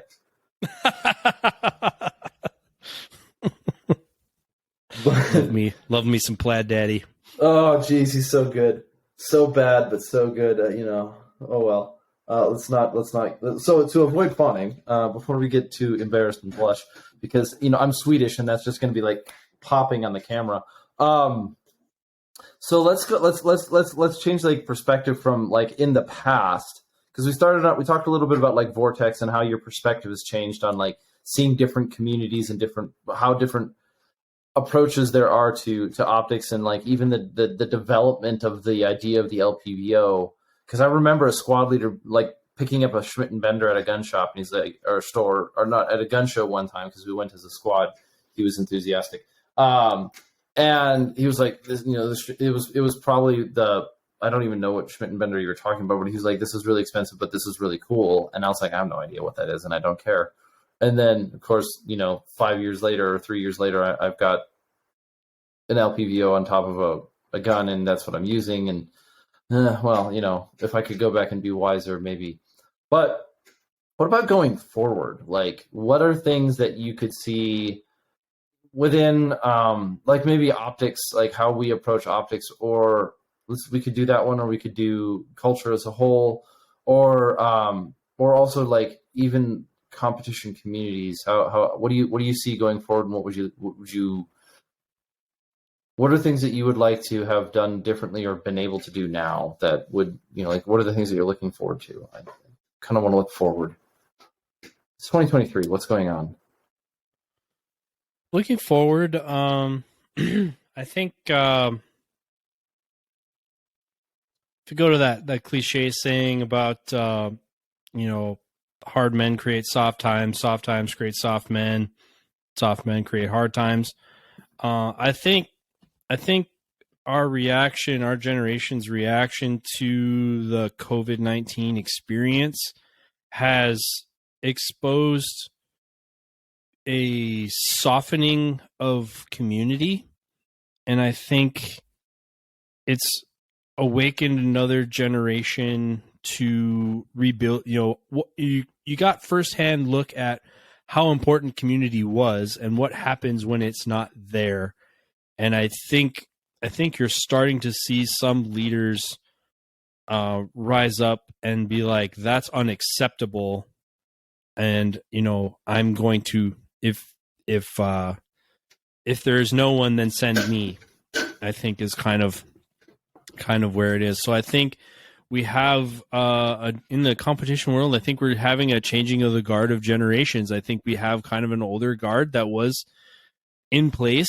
They kind of liked it the way it was, and were kind of resting on their laurels, and weren't keeping up with keeping it contemporary. And now I think there's starting to be a sizable generation that's like, hey, those people don't represent us, but they're also getting to a point in their career where they can start to participate in the sport at a level where they can start to be representatives and start to participate. So like, I decided that I'm going to run for the board of directors in USPSA in my area because, I kind of went through the phase of, well, this sport doesn't represent me. And so I'm going to, boycott and this and that and the other thing. And what I found through that whole thing is it didn't change in a way that I liked it. And so now I'm back, and it's like, it seems, I don't know. I think to doers, it just seems so easy sometimes. It's like, well, if no one's going to do it, then I will. And so some of the quote unquote political changes that need to happen, it's like, well, I guess the way representative government works is that we elect a representative to go forward and represent us. But if the person who's, the people aren't representing me, and I don't know somebody who represents me that's going to replace them, then I guess it's on me to replace them. So that's kind of my theory around, and for those who are interested, you could dig into USPSA, figure out what I'm alluding to. But essentially, I was just like, no, I'm going to run and I'm going to fix this, or somebody better than me is going to run and beat me. So either I get a better representative, or I'm going to be the one that fixes it. And people start to connect with that message and be like, well, do you know somebody that's running in my area? And I was like, I'm pretty sure I'm talking to him. Oh, you mean me? I mean, yeah. If not you, then who? Well, I don't know.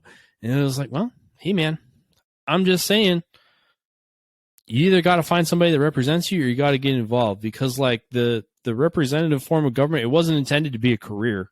Like I don't think the president of USPSA was intended to be a career position. Just like our government wasn't. Our government, you were intended to go and represent your community at the House of Commons, and then when your turn was done, you went back to what it was that you were doing, and somebody else would go.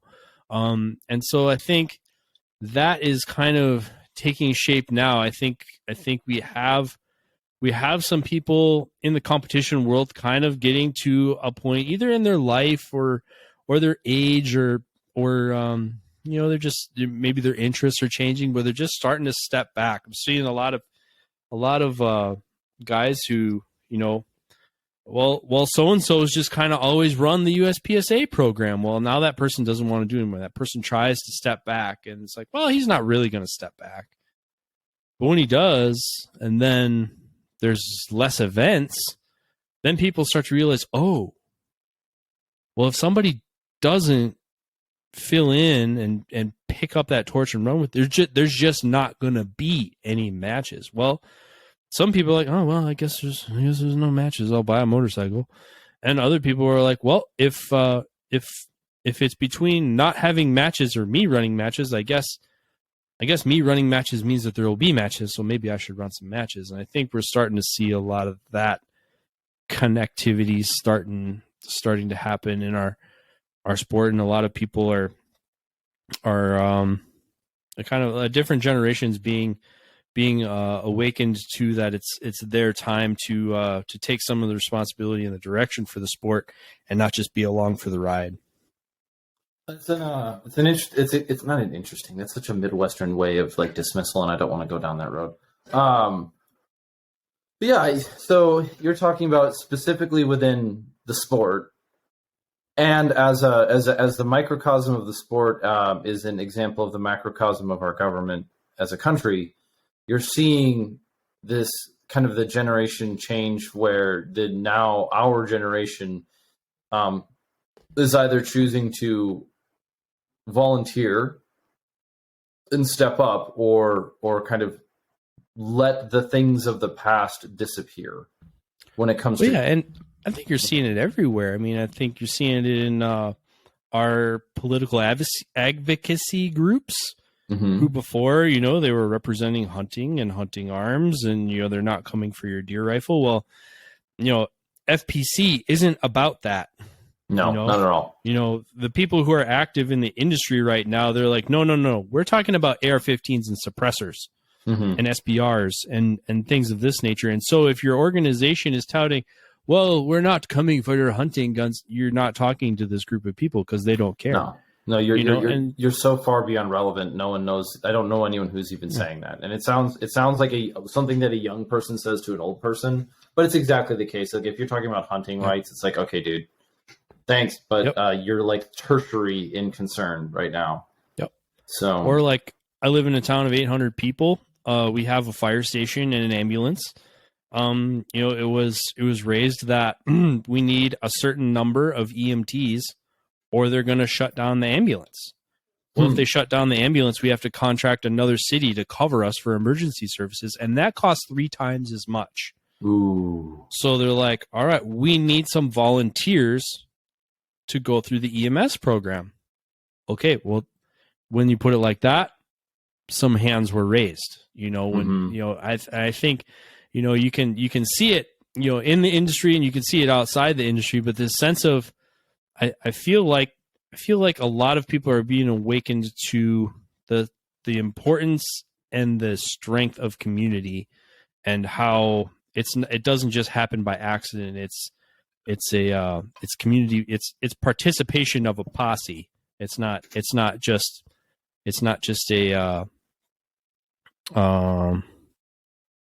a word. It's not just something that exists in nature. It's something that you actively have to groom and participate in.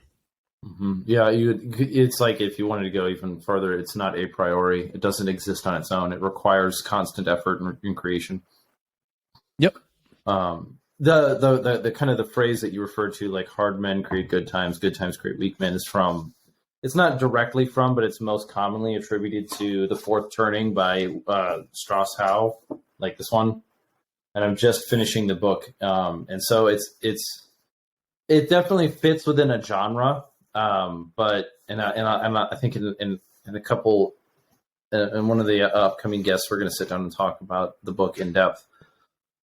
But it's been a subject that's been brought up more and more and more lately, and I think of it in one example would be Peter Zayan was just on Joe Rogan with. His talking about a lot of the things that continuing to talk about a lot of the things that he mentions in his book. The End of the World is Just the Beginning, and then there's The Storm Before the Calm, which is by I think George Friedman, I think it's him.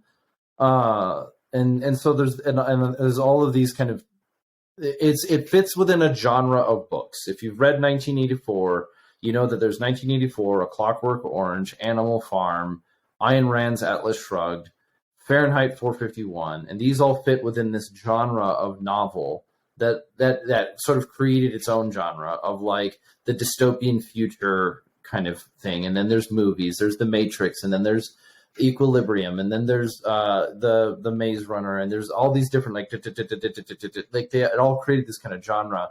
This book fits within a genre that it doesn't have a name. I don't have a name for it. If there is one, I'll learn it eventually. That is all pointing at kind of this generational shift theory of how, well, it's not generational shift theory, but they usually look at a pattern in the past and then try to apply it to the future. And the one commonality that I think nails them all together is they're all talking about a coming crisis, a coming challenge, a coming, or, whatever, a looming disaster, a conflict, a change, a whatever. And at the end of the day, what they all seem to argue for is that the people who are going to, this is going to sound so ridiculous in its own phrasing, but the people who live in that time need to stand up at that time. And they need to participate in their culture and participate in their community, and they can no longer idly float on by as a consumer and a casual enjoyer anymore. It's like, well, choose what you're going to participate in and do that with commitment. And which I think is a bit ironic, because that is paired with the kind of our generation, the millennial into Gen Z, really the millennial drama of not having anything to really commit yourself to. Everything seems a little gray washed, whether it's the military or service to the country. It doesn't have the grandeur of times past, or the victimhood of the Vietnam War, or getting into society as an adult. And it's just not, it's now we use words like, oh, I'm adulting. You can laugh at it, but much of our generation suffers from the lack of sense of purpose that comes from community involvement. And so in gun culture, we want a community, and now we're trying to figure out how to better involve ourselves with it. I think that's a big shift in our culture, especially within gun culture, is that it's no longer about the things that are happening over there or what they're doing. It's like, what can I do to be a part of this? And no one's holding the door open for you or closing the door or forcing you out. It's like, we're all just trying to figure out how to do it better. How do I get better at shooting competition? How do I do better for the shooting competition community? How do I do better for your manufacturing process, or this philosophy element and historical concept and political advocacy? And so that's my observation. I guess I'm optimistic about it. I think that it's a good thing. So I think, yeah, I'm right there with you, and optimism is a choice, so I choose to be optimistic about it as well. Fair. Do you think that we could ever do you think that this new form of advocacy could see suppressors and short barreled rifles coming off the NFA list? I think so. It's just a matter of level of participation. But it's yeah, possible. I think so. Because on the one hand, we always look at the big pushes, and they never seem to quite happen. But at the same time, the little stuff tends to fall in our favor. So, and it piles up over time. Yeah, a lot of Supreme Court's decisions have fallen in our favor, and concealed carry is growing, and it's legal in more places, and more people are doing it. So that's all cultural shift as well. Now, something like disbanding the ATF. Come on, the ATF was started out of prohibition because they didn't want to lay all those people off. You think they're going to lay them off now? Probably. not. There's a solution. There are solutions for it, and I'm willing to present some. But yeah, right. It was just an example. But do I think SBRs and all that stuff is do I think that's going to change? Yeah, because some old guard industry insiders people were telling me that December 15th. That the arm brace ban is coming. The ATF is blah blah blah, and they're done. They're done. This person is so the braces are gone. Convinced. Yeah, just gone, just gone. Just nope, not going to happen. Blah blah blah. You might as well bury him now. Well, it's the 9th. All right, so like I don't accept it as a foregone conclusion, and more often than not, it kind of trickles. It trickles, but like the gears of change are slow. But it's only been easier to get suppressors, and it's Yes. only been easier to get SBRs. Now, I don't think it's going to be easy. I don't think it's going to be as easy as books and vegetables, as some people have said. But like, I mean, that stuff is more and more prevalent. You do see it on shelves and more. I mean, you probably know somebody that has one. Or like when I first got an AR-15, I didn't think suppressors were real. I thought they were like something that they made up in movies, you know, like, and now I have some, you know, so yeah. Like, I think the more that the curtain gets pulled back on some of that stuff, and the more our generation gets interested in it, I think the more commonplace it's going to be, and the more commonplace it is, the harder it is to take away. Yeah, the brace ban, the ATF brace ban. I mean, I think there was another Supreme Court stay on it, or I'm not a lawyer. I did not go to law school, but there was another activity that basically stripped them or challenged whatever they were trying to do. And I need to read into it again, because it's every week there's a new update from somebody about something to do with the brace ban, that has to do with this not happening, whether it's a couple different YouTube channels or a couple of different public people like the FPC and whatever. But it does raise my thought, and like, as much as that we look at the brace ban as like it could possibly be a foregone conclusion that we're going to go back to some dystopian era of like you can't have SBRs, I think what's more likely to happen is that that the ATF is going to find out exactly how unpopular they are, and exactly how much people care about their opinions.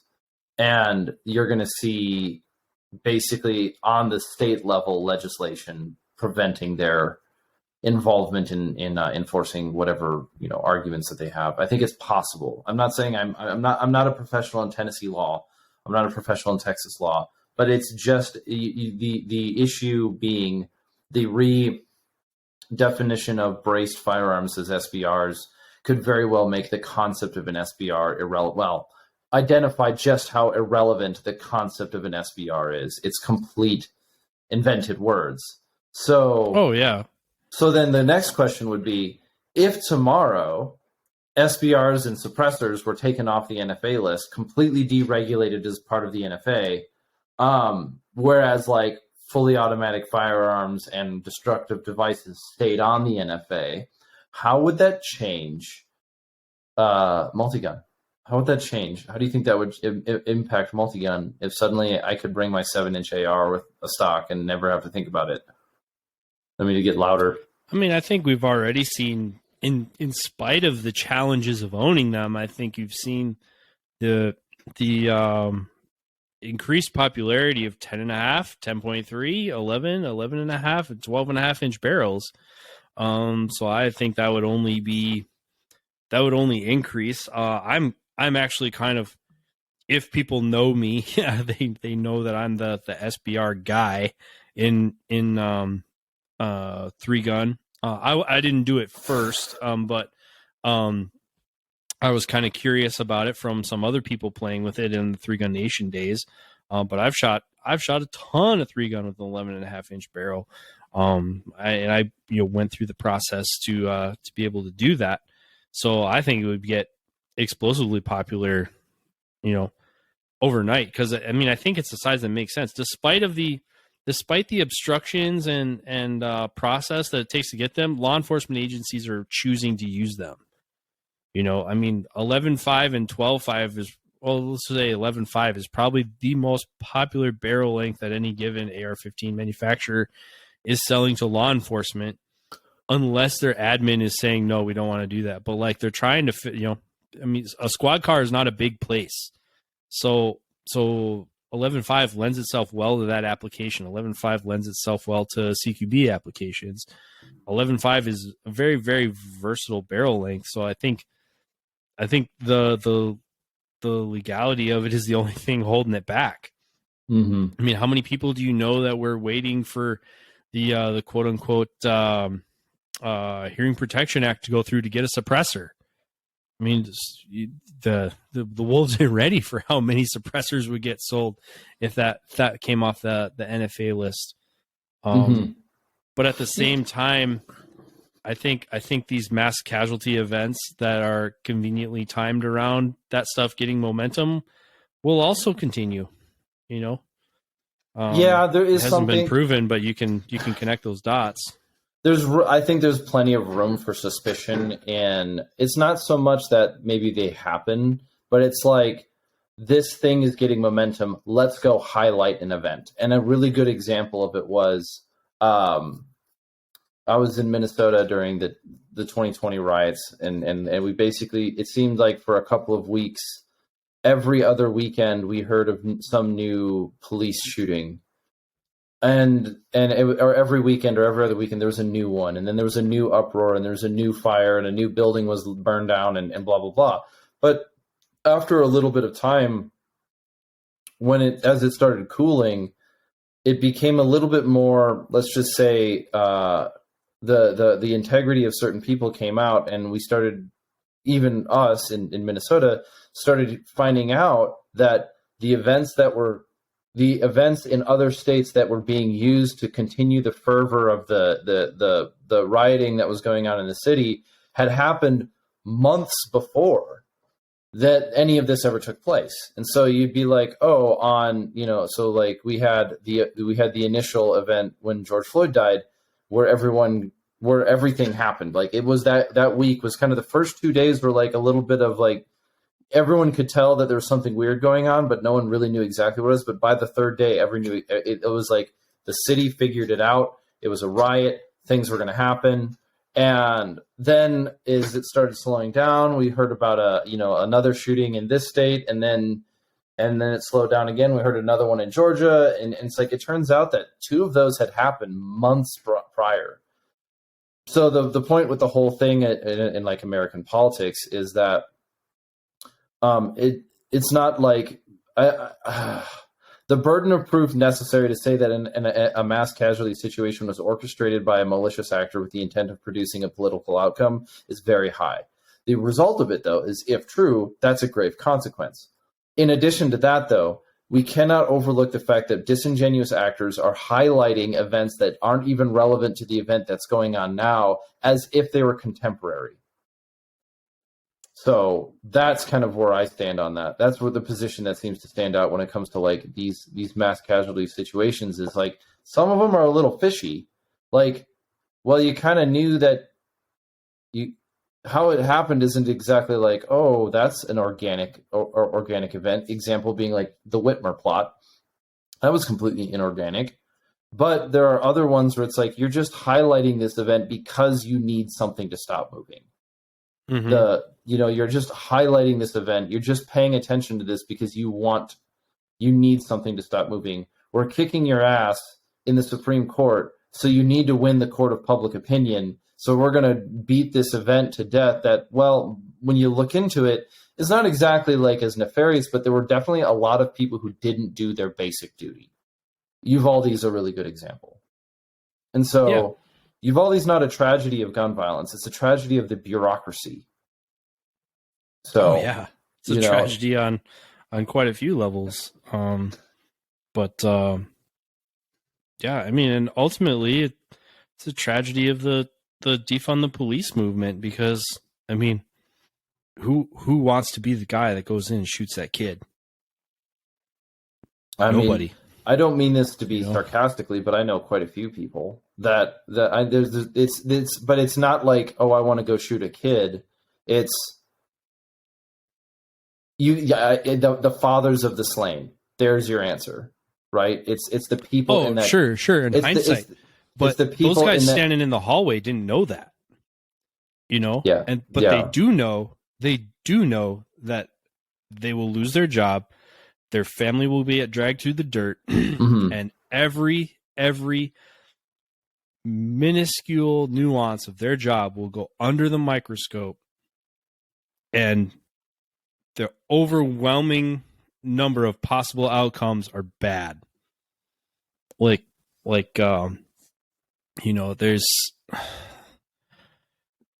a lot. The unfortunate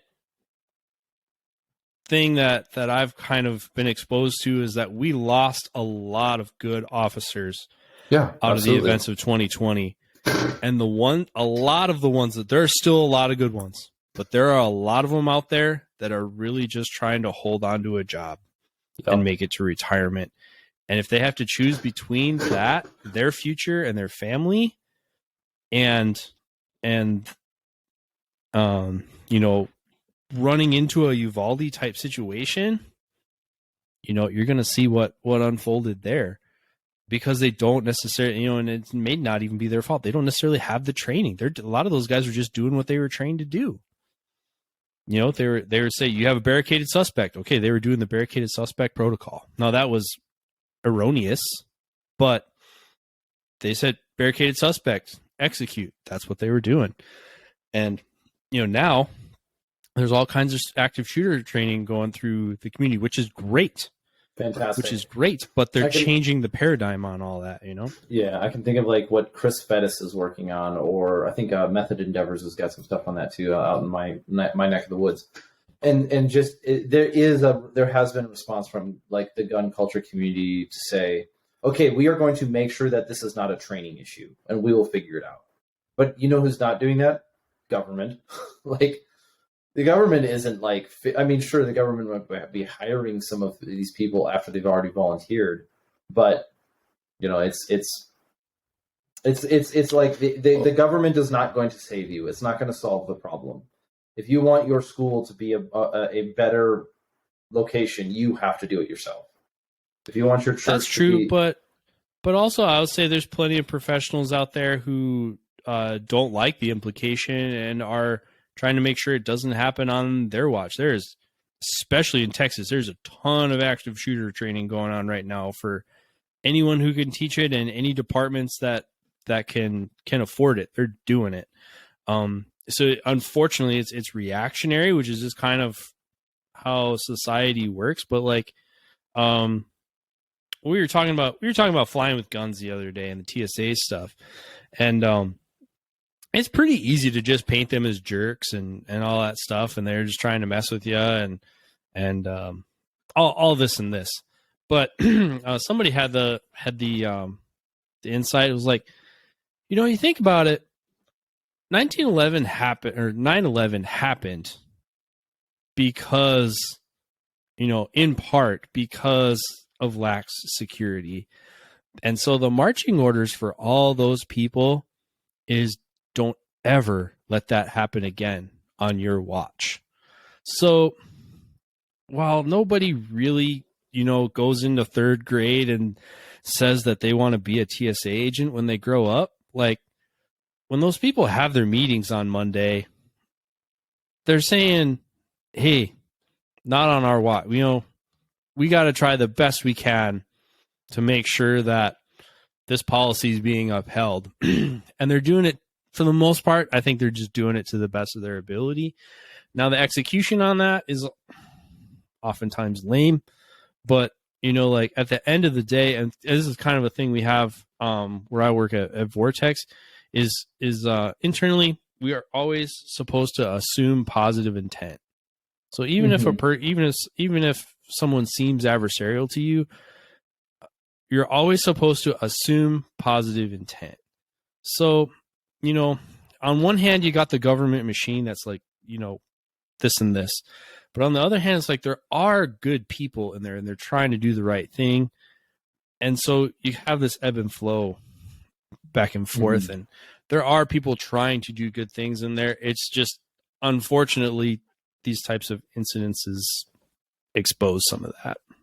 Yeah, well, the government consists of people, and people are not homogenous. They make different decisions, and they have different proclivities and different choices, and there are things that we notice. So, like, quite frankly, I've never really heard anyone try to defend TSA before. And part of that goes, you know what? Yeah, you make a point in the sense of, I've had some generally like good I have had the opportunity to fly quite a bit in the last 2 years, 2 to 3 years, and for every bad encounter I've had with a TSA agent, which could not be constructed as like a job bad, but just like a bad character of that day. For every one of those that I've had, I've been on 20 flights where like I didn't even notice. And not like I didn't notice this and I didn't notice that there are people, but it's like it's always an individual who's doing something and you're like, okay, it doesn't ruin your day. It happens. And where it changes, I think, is when it starts having costly effects on people's lives, and then something needs to be addressed. But yeah, I can agree with that one. I think TSA has its place, and trying to see it as our culture as a whole, especially when it comes to like law enforcement, is a different issue. I think the thing that TSA reminds people of is that they are so close to the line of guilty until proven innocent that it gets a little dystopian. Like if police officers were like, pulling you over in your car and frisking you because they wanted to figure out if you're smuggling, people, well, that would not be acceptable. And the same thing with TSA being like, where TSA rides the line is people are innocent until proven guilty. Until they're not innocent, then what? Then you don't have any. What sucks is you don't have any recourse, really. I mean, they say you do, but you really don't. With TSA? Yeah. Or a lot of those types of organizations, like. Well, that's exactly the point. Is that exactly the point of when a government or government apparatus is inverted, is when it doesn't have, when there is no recourse. If maybe you could say something like, if the politicians are making billions of dollars on insider trading and there's no way to resolve that, then now you're dealing with a problem. It's not that people do bad things. It's that we don't have anything we can do about it, or we are condemned for acknowledging it. In other words, if I were to steal, I'm the government and I steal from you and I make it illegal for you to recognize that I'm stealing from you, that's when we have a tyranny. So, yeah. I'm not like I say, I mean, I think there are good people at all levels trying to do the right thing. Like, I don't know how long we're running here. Do you have time for a TSA story? I have time for a TSA story, and then we'll call it a day. Okay, so there's one time I was flying through then McCarran Airport in Vegas, and I was cutting my flight too close through my own fault. I was cutting it too close. But every airport you go to, they have a different protocol on what you have to do. At McCarran, it's you check your stuff and you have to wait right here 20 minutes. And if we call you, we need you, and if not, you can just go. Well, so I check my stuff and blah, blah, blah. And I've done this a few times at this airport, and they've never actually called me. And like, I'm cutting it real close. So I waited 5 minutes, and I was like, all right, I'm going for it. So I head up to security. No sooner do I get in the security line than my phone rings. Shit. And so I head back downstairs. And she's like, we need your keys. They need to open up your thing. And I'm traveling with SBR and suppressor, so I'm like, I'm not giving you my key. And she's like, what? And then I'm like, there's federally regulated items in there. Yeah, I'm not giving you my key. Well, you have to. And I'm like, well, I need to be present when it's open. Well, it's behind the checkpoint. You can't go back there. And I was like, okay, well, she's like, well, we can call the guy and have him come up here. And I'm like, well, we'll do that. And so he comes out and back and forth. And what's in there? A short barrel rifle. He's like, well, do you have a stamp for it? I'm like, yes, of course I do. But no. yeah, no. I just bought it from this like Fast and Furious thing. It's pretty cool. You caught me. So he's like, here's the deal. You can, and the more you resist, the more he's like, he thinks he has something, right? It's like, here's the deal. You give me the key or I cut your locks. those are your options. And I was like, well, I don't necessarily like the idea of my my case going through Atlanta airport without locks on it. So, and I was like, well, could I take a picture of your badge? And he's like, sure, here you go. Why? And I was like, well, if my stuff doesn't come out on the other end, I'm just going to tell ATF who they can come talk to. He's like, fair enough. Takes my keys, disappears. And I watch the clock tick down. I mean, it's 5 minutes till boarding, 3 minutes, 2 minutes. They're boarding. And okay, boarding, another 5 minutes, 10 minutes, 15 minutes. I'm like, oh my God, I'm missing my flight. And I have another thing I have to be at. Like I have another appointment on the other end of this flight, and I'm not going to make it for no reason other than I'm dumb. Finally he comes out. Oh, all right, here you go, man. You're good to go. He shows me pictures. There it is in there. And I was like, I know that you are under no obligation to help me, but my flight started boarding 10 minutes ago, and there's a huge lineup at the checkpoint. Is there any way you can help me get through? And he was like, thinks about it for a second. And he's like, you're in luck. He's like, because so-and-so was sick today. I'm usually not down here. I'm usually at that checkpoint. So he says, if you go here, you turn right there, you turn left here, you go past the Budweiser sign, blah, blah, blah. You'll get to the known crew member line. And he's like, the guy that's sitting there, I'm his supervisor. He said, you have a picture of my badge. If you show it to him and give him your story, there's a pretty decent chance he'll let you through. Okay. Cue the Mission Impossible music. I start running through McCarran Airport, like bouncing off of people, doing like barrel rolls through the crowd, getting through there. I roll up to this checkpoint. I whip out my phone, my target, and I was like, hey, man, blah, blah, blah. I had an issue at security. I was talking to this guy. He told me to come here that maybe I could get through. And the guy's like, yeah, whatever. And he lets me through, get through the scanner and everything. Continue running, like squeezing through the train doors, like right as they're closing, running up the escalator. I mean, like McCarran Airport's a big airport. It's not small. I was the third to last person that walked onto that plane. I made it just in time. Jeez, that's so this draconian process, of TSA, and it went about as bad as it could go for me, not actually breaking any rules. There's still good people in the process, Yeah. So like that guy didn't have to tell me that, but he did, and I got where I needed to go. So yeah, no, it's like you were saying earlier, like I've had bad experiences. I think the worst gun related TSA event that I've had is that I had a case. I had a case with an SBR in it and I had a case. No, I don't. I had a handgun and a rifle in this one. And then I had a plate carrier and I had a helmet and I had like a whole kit.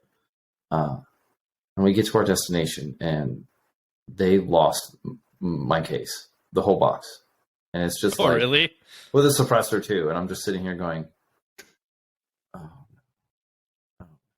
And it's not. It's like one of those things where it's like, what? And all it was I was like, I went to the special claim, special pickup section, and they're like, we don't have your case, and I'm like, what do you mean you don't have my case? And they're like, and the one thing that the person said was, we don't know where it is, and it's like, okay, that's not the right line. It's not the right line. Like whatever's going on in your life, that's not the right line.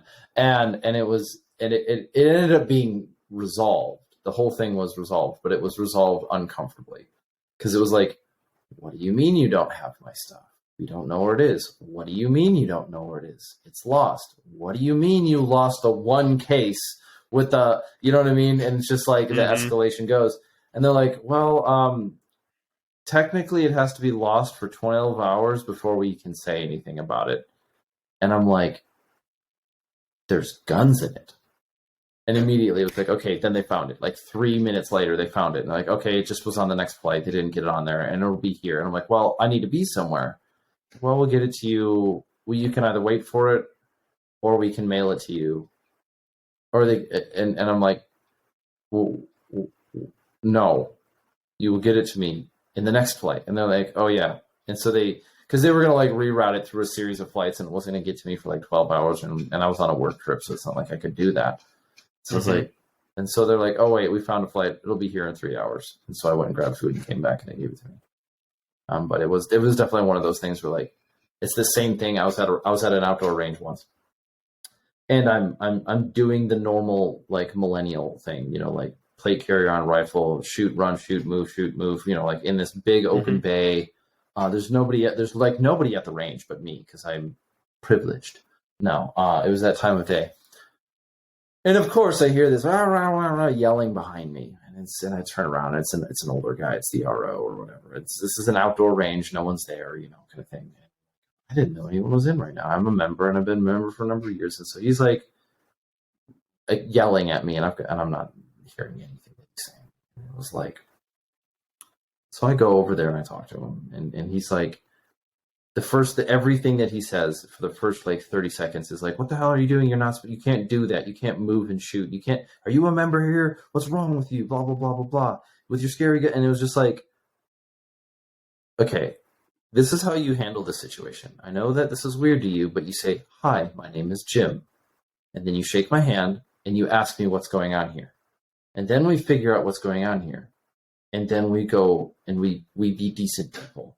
But if you gotta come out the gate yelling at me because you saw me, heaven forbid, take 3 steps, stop, shoot, take 3 more steps and fire while shooting at a range, like, you take the NRA hat off and retire. It's time. You came in at a 10. You should have came in at a 2.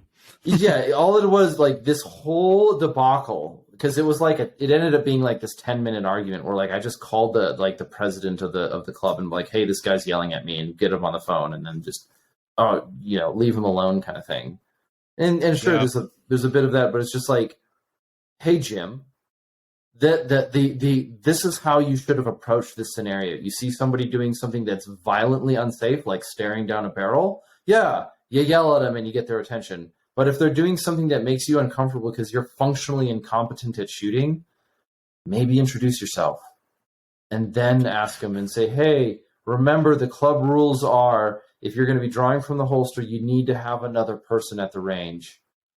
Instead of you're literally that, you're the bad thing. And it's like, okay. And this was like many years ago. And so it's that same thing of like, how you approach the human side of the problem will change so much by being able to approach like what would otherwise be, if you approach a situation that's otherwise banal as if it was the end of the world, then you're doing what you shouldn't be doing, and the inverse is true. But I think it's good. No, I haven't been yelled at since. So there's that. Yeah, I had one of those one time when I was just shooting. Just bang, bang, bang, bang, bang, bang, and guy next to me is like, he points to the sign and points to no rapid fire in here, and I just kind of like played. I just kind of played dumb until my target came back and it was on the 9 ring, and I was like, "But I hit it." And he's like, "You didn't like that." It happens, and these are the kind of stories where like I'm sure if we all sat down and we'd be like, "Yeah, that's kind of funny," but like it's not like we're gonna boycott businesses because a guy was a little cranky about it. It's just we can do better. Oh yeah, yep, do better. So. Well, cool. Hey, let's call this one the end of the show. Is there anything that you wanted to get out before we call it a night or day? It's night, but it's technically day. Oh, you said this is the SHOT Show episode, right? This would be happening. This will be going live. Let's see. If I look at it'll be going live Monday. So Monday, the first day of SHOT Show for 2023. So I actually like SHOT Show, and not because I look at any stuff. I just think it's the Lord of War, but less Nicolas Cage. But with all the business that's going on there. But remember, folks, that the point of SHOT Show is that it is a distributor show.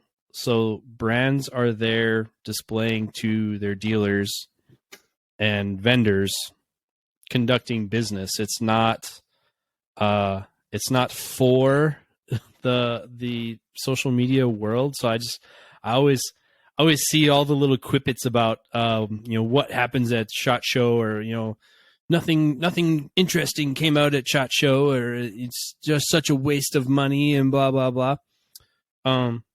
If you're not being productive at SHOT Show, then it's probably not for you. And B, if you are being paid by somebody to be at SHOT Show, then you should probably do that instead of complaining about being at SHOT Show or that it's not entertaining you. So SHOT Show's got a good purpose. It's just not for most people. I have not seen The Lord of War in a long time, and the one scene I remember is the convention scene of there's the tanks and whatever. So that and then the golden handgun. But I need to watch that movie again, so we'll see. Yeah, the trade show industry does need to reinvent itself, but I just do find a lot of the comments about SHOT Show amusing this time of year.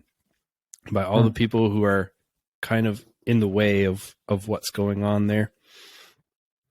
I always had a very productive show and never looked at any new widgets. Yeah, well, this year I'm going for the boys. I'm going for the people. So there's plenty of those there. Yeah, well, there's plenty of boys. Don't take that out of context. But no, it's Adam. It's great to have you on the show. It's really great to talk to you again. It's good to hear from you again. So thank you very much for joining us. Yeah. Well, we'll have to do it again sometime. I think we'll make that happen. We've got for sure, at least, we've got a busy year ahead of us, and I aim to make it good. So excellent. Well, yeah. So are you doing the social media thing right now? Is this what's it going on for you? Is this I'm pretty much only active on Instagram. I'm 3gun_AMAX on Instagram. But you can find me there. I'm on Facebook still, but not. I don't monitor it. Instagram is really the only place I'm active. Yeah, I'm not on Facebook. What's that? I'm not on Facebook. I have a Facebook, but I don't remember. I think I haven't checked it for 2 years. So I've got. Yeah, right. But otherwise, I'm reachable at Vortex Optics. I'm on the call center every day, and you can email me there as well. Maxwell, vortexoptics.com.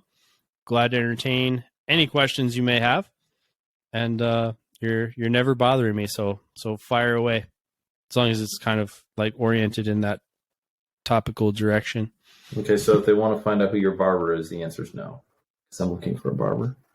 It's a very nice gal named Amber, who's actually a wife of somebody that works at Vortex. So I'm not in Wisconsin right now, so I can't. Very entrepreneurial.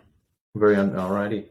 Well, that being the case, this has been the Redacted Culture Cast. Today we're joined by Adam Maxwell of 3-Gun fame, or USPSA fame, or just Adam Maxwell, who you were somewhat foundational in my time and part of this culture. So I wanted to have another conversation with you.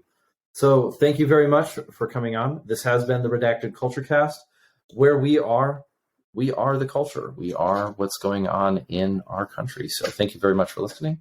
Please like, share, subscribe, send it on to your friends. This year is a big year for us as far as growth. We're really looking forward to having more guests on, like Adam, who represent all the different elements of gun culture as a whole, because I think we're actually growing closer together, not further apart, unlike the rest of this country as it seems. So we will see you soon.